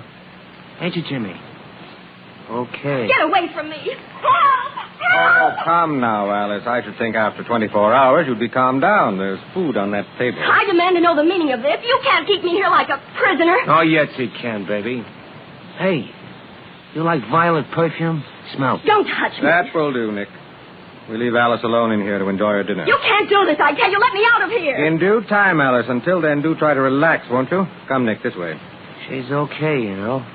Plenty smooth. Come back here. I demand you. What's she fussing about now? Oh, honey, my dear, I didn't realize you'd come home. Hiya, honey. Hi, Nick. Hey, your girlfriend, she's okay. How is she, Jimmy? Alice? Confused, I'd say. I hardly think she realizes what we've done. Neither does the DA. Oh? It's a tough racket being a secretary again. I've been at it since 9 o'clock this morning. He assumes you're Alice Stratton, of course. He does? Good. Now then, about our client here. Me? You needn't bother trying to follow this, Nick. Rest assured, I have your interests at heart. A chick in there, you know, she's... Later, Nick. Well, honey? We worked on Nick's case all day. With you? Sure, with me. There's the envelope. It contains what I want? Yeah, the works. His brief, copies of his notes, copies of his plans for trial, description of all his evidence, everything. And I made an extra copy of everything I typed for him. Splendid, honey, splendid. I've been a busy girl, Jimmy. Do I get a reward? My dear child. Can I go in and talk to her, Jimmy? No. Maybe she's lonesome. I said no, Nick. As for your question, honey, the answer is yes. Mm-hmm. Keep on being Alice Stratton, my love, and you'll get everything your heart desires.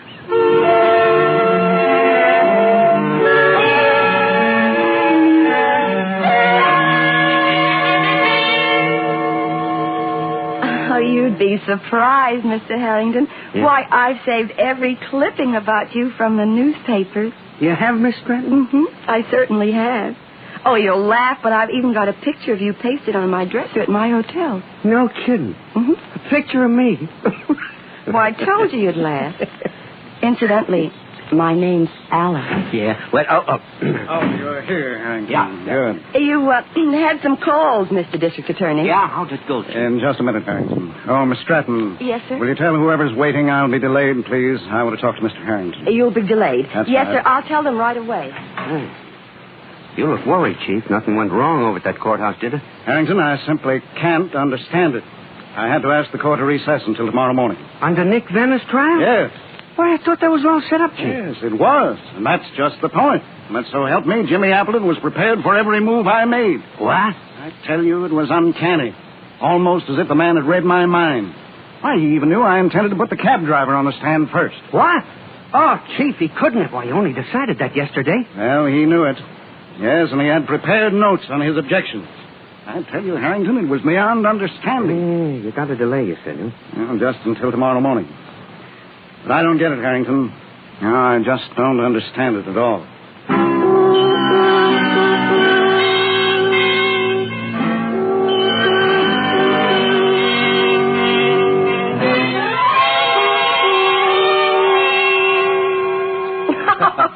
And was he burned up, Jimmy? His face was a sight. Oh, that's delightful, honey. Then how did he spend the afternoon? Oh, he made a whole new set of plans for when court opens in the morning. Do you have a copy? Yes, I put it on your desk. Wonderful. Simply wonderful. Oh, and this Harrington character.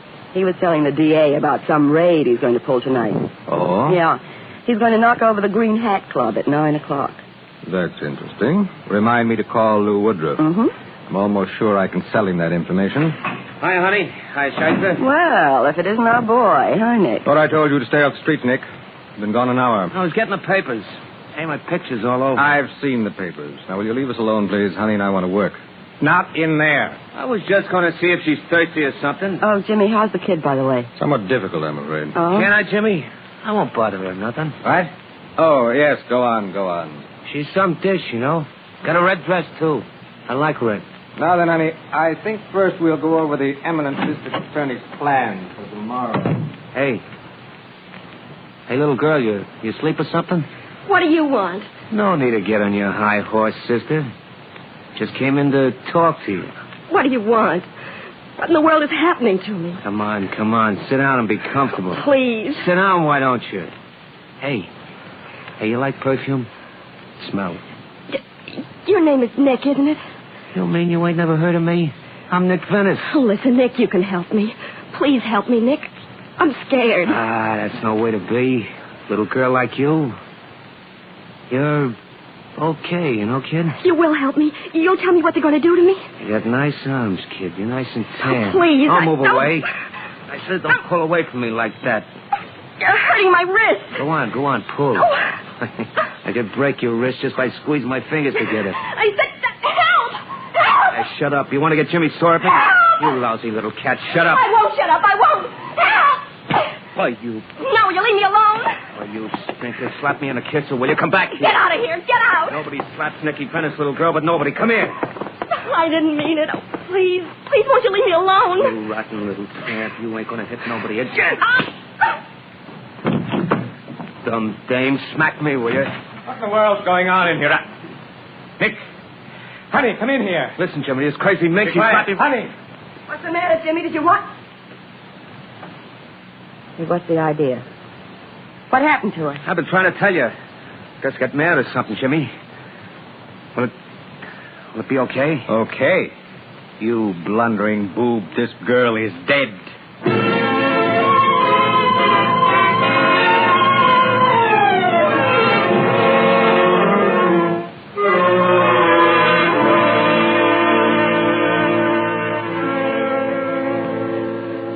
Alice Stratton, innocent victim in a monstrous plot, dead. We'll hear what happens next in this unusual case in just a moment. But first, here's an important question. Tell me, who should know best the difference between toothpaste? Who should know best the difference between toothpastes? Why, just one man, your family dentist. For through study and experience, your dentist has become your authority on the care of your teeth, the health of your gums. So don't depend on just anyone. Ask your dentist about Ipana toothpaste and gentle gum massage. So many dentists recommend massage. And very important to you, a nationwide survey also shows more dentists recommend Ipana toothpaste than any other dentifrice. And more dentists personally use Ipana than any other toothpaste. Yes, Ipana wins wholehearted approval from those who know best the difference between toothpastes, the nation's dentists. Ipana's unique formula actually stimulates gum circulation, and with gentle gum massage, aids the health of your gums, the brilliance of your smile. Help your dentist help your smile. Begin now getting your new Ipana smile. Taste the fresh flavor. Feel the cleanness. See the sparkle.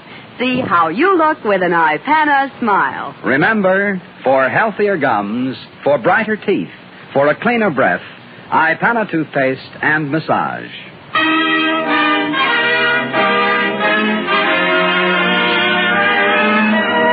And now back to Mr. District Attorney.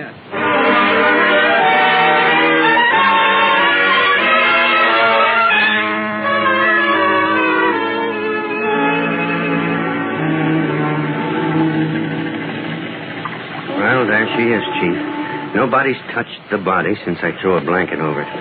You've been here how long, Harrington? About 20 minutes, Chief. I tried to get in touch with you right away, but...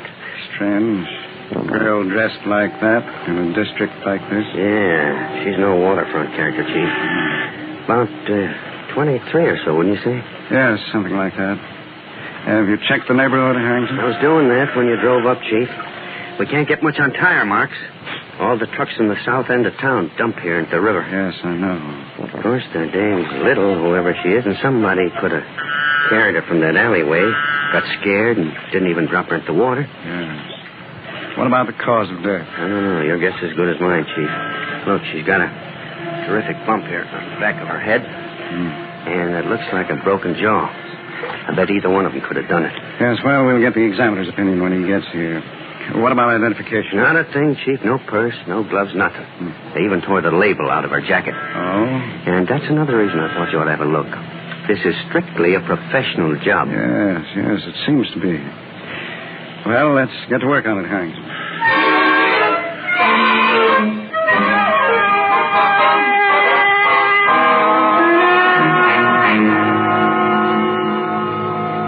I tell you, I just tapped her a little, Jimmy. I didn't mean no harm. Harm? The girl's dead, Nick. Don't you understand that? You're on trial for murdering one girl and you kill another. Nobody knows it, Jimmy. We got rid of the body, didn't we? I know it, my friend, and don't forget that. Yeah? So what do I pay you for? I am an attorney, Nick, not your personal bodyguard. I resent a thing like this happening in my apartment. So go ahead and resent. I got dough. That is beside the point. I've got to come up against the district attorney in court in the morning. This kind of thing unnerves me. You'll take care of the DA. Honey got you all the dope, didn't she? You live a simple life, Nick.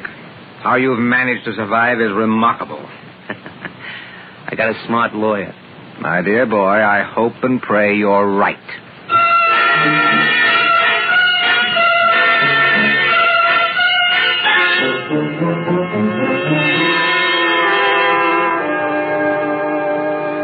Yes, Doctor. And if I'm not here, Harrington will be. Yes, call as soon as you can, will you please? Oh, and one thing more. Will you send up that report you did on the victim in the Nick Venice murder? Yes. Yes, that's right. The waitress. Yes, thank you, Doctor. Chief. Oh, come in, Harrington. I was just going to phone for you. Chief, I got something that's... I haven't much time, No, Chief, listen to this. The kid we found down by the river last night? Yes. Skippy took a set of fingerprints off the body, so I checked them against the master file. And? Get this, Chief. That girl is Alice Stratton. Alice Stratton? Yeah. Harrington, what are you talking about? So help me, Chief. It's true. The kid we found dead last night is supposed to be your secretary while Miss Miller's on vacation. Yes, but that's impossible. Miss Stratton is right outside. I was just going to send for her. Chief, it's a positive identification. You know yourself, all the employees around here have their prints in the master. Yes, you checked carefully? Carefully? I checked 4 times. I couldn't believe it myself. Well, then this girl outside is... Say, wait a minute. Chief, are you thinking what I'm thinking? About how Jimmy Appleton knows so much about what goes on in this office lately? Yes. Find out if Appleton is connected with that raid that backfired last night. I did, Chief. Yes? He's a personal friend of Woodruff, the guy that owns the joint. Well, this is beginning to come clean, isn't it, Harrington? Appleton's success in court and the empty gambling club when you staged the raid? Clean? I'm going to pin that little girl to the wall. Get her in here, Chief. Let's find out what this is. No, let's wait, Harrington. Let's wait. Wait? Yes. With that dame out there spying on you, Chief? Why, there's no telling who she is. We can tell, all right. I think we'll play this young lady right into our hands.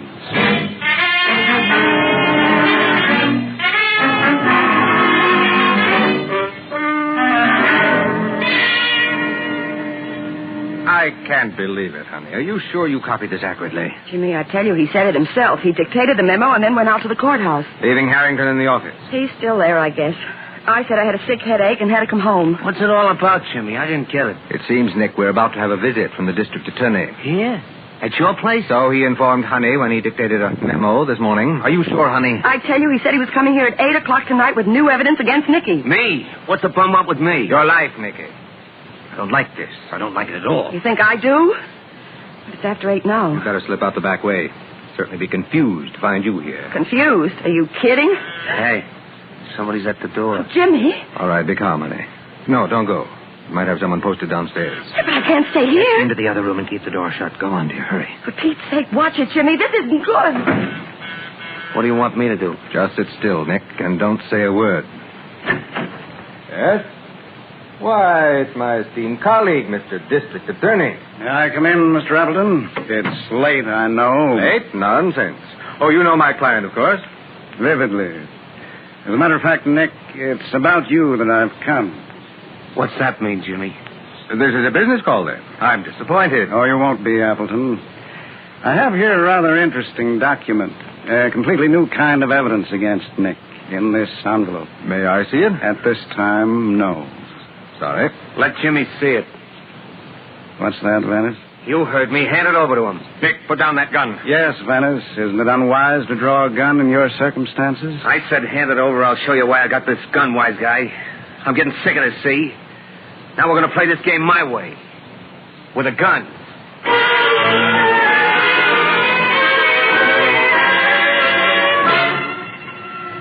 That's right, Doc. Yeah, sure, I've been waiting here ever since the chief left. Huh? Yeah, I got that right. No, that's all he wants to know. Huh? Do I know what to do now? Doc, we got this one timed to the second.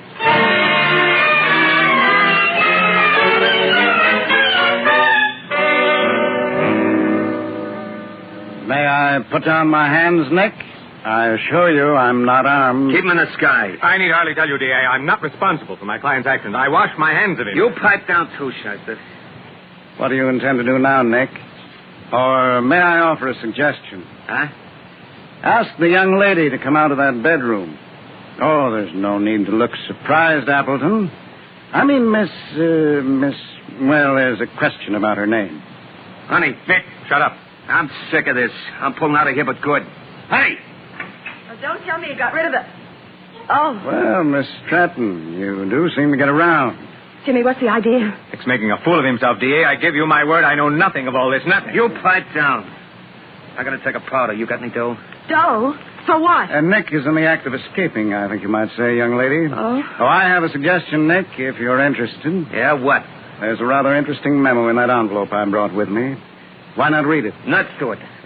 Now, look, Shyster, I want dough. You know I ain't got any cash around here. Did you say memo? What memo? One you couldn't have copied for Mr. Appleton here, Miss Stratton. I had it prepared after you left. Open it, honey. This? Yes, this will interest all of you, I know. You too, Appleton. Oh, Jimmy. What's in it, honey? Some more about me? Jimmy, listen. Yes, dear. What is it? Memo to James Appleton, Nick Venice, and to my secretary. Yes, that would be you, Miss Stratton. If you'll open the door, Mr. Harrington is waiting for you. You are all under arrest for murder. What? Nothing here. You're going to put away the gun, Nick? Oh, Harrington, you outside? Right here in the hall, Chief. The joint's surrounded. Well, Nick? That's better. It's much better. All right, Harrington. Oh, and will you open the door, please, honey? You know, a competent secretary always does. And closes it behind her.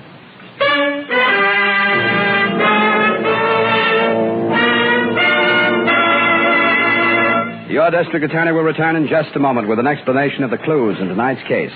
But first, do you know what this... Now, lots of people, that sound says it's morning again with a good day ahead. But, of course, that doesn't mean every morning.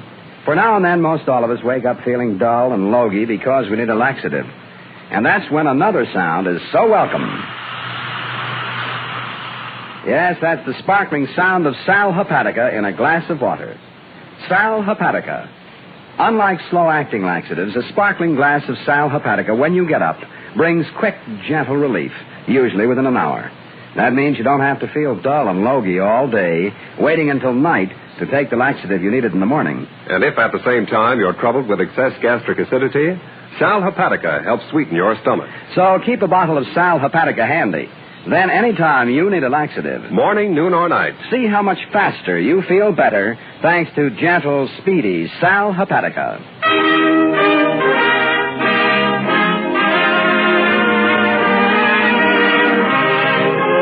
And now, here is your district attorney. I'm happy to report, ladies and gentlemen, that all three members of this unusual trio, Honey, Appleton, and Nick Venice, will pay the full penalty demanded for the murder of Alice Stratton. Yeah, and I'm happy to say that Miss Miller will be back at her job next week, Chief. Boy, what a dame that Honey was.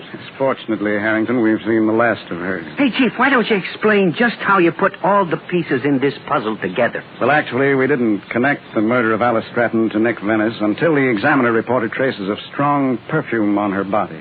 And not a scent she was wearing, but one that had apparently clung to her arms from contact with another person. Violet perfume, huh, Chief? Yes, exactly, Harrington. The same cheap scent Venice reeked of. The same, I might add, that we found on the waitress he'd murdered some weeks before. Sure, and on top of that, there was a nice, clean set of Nicky's prints dug into Alice's wrists, huh, Chief? Yes, Harrington, and that just about closed the case. I say it did. Oh, hey, Chief, what about next week? Well, our story for next week, ladies and gentlemen, is the case of the athletic louse. Timely and dramatic. It's one I'm sure you'll enjoy, and I invite you to join us for it. And so until then, thank you, and good night.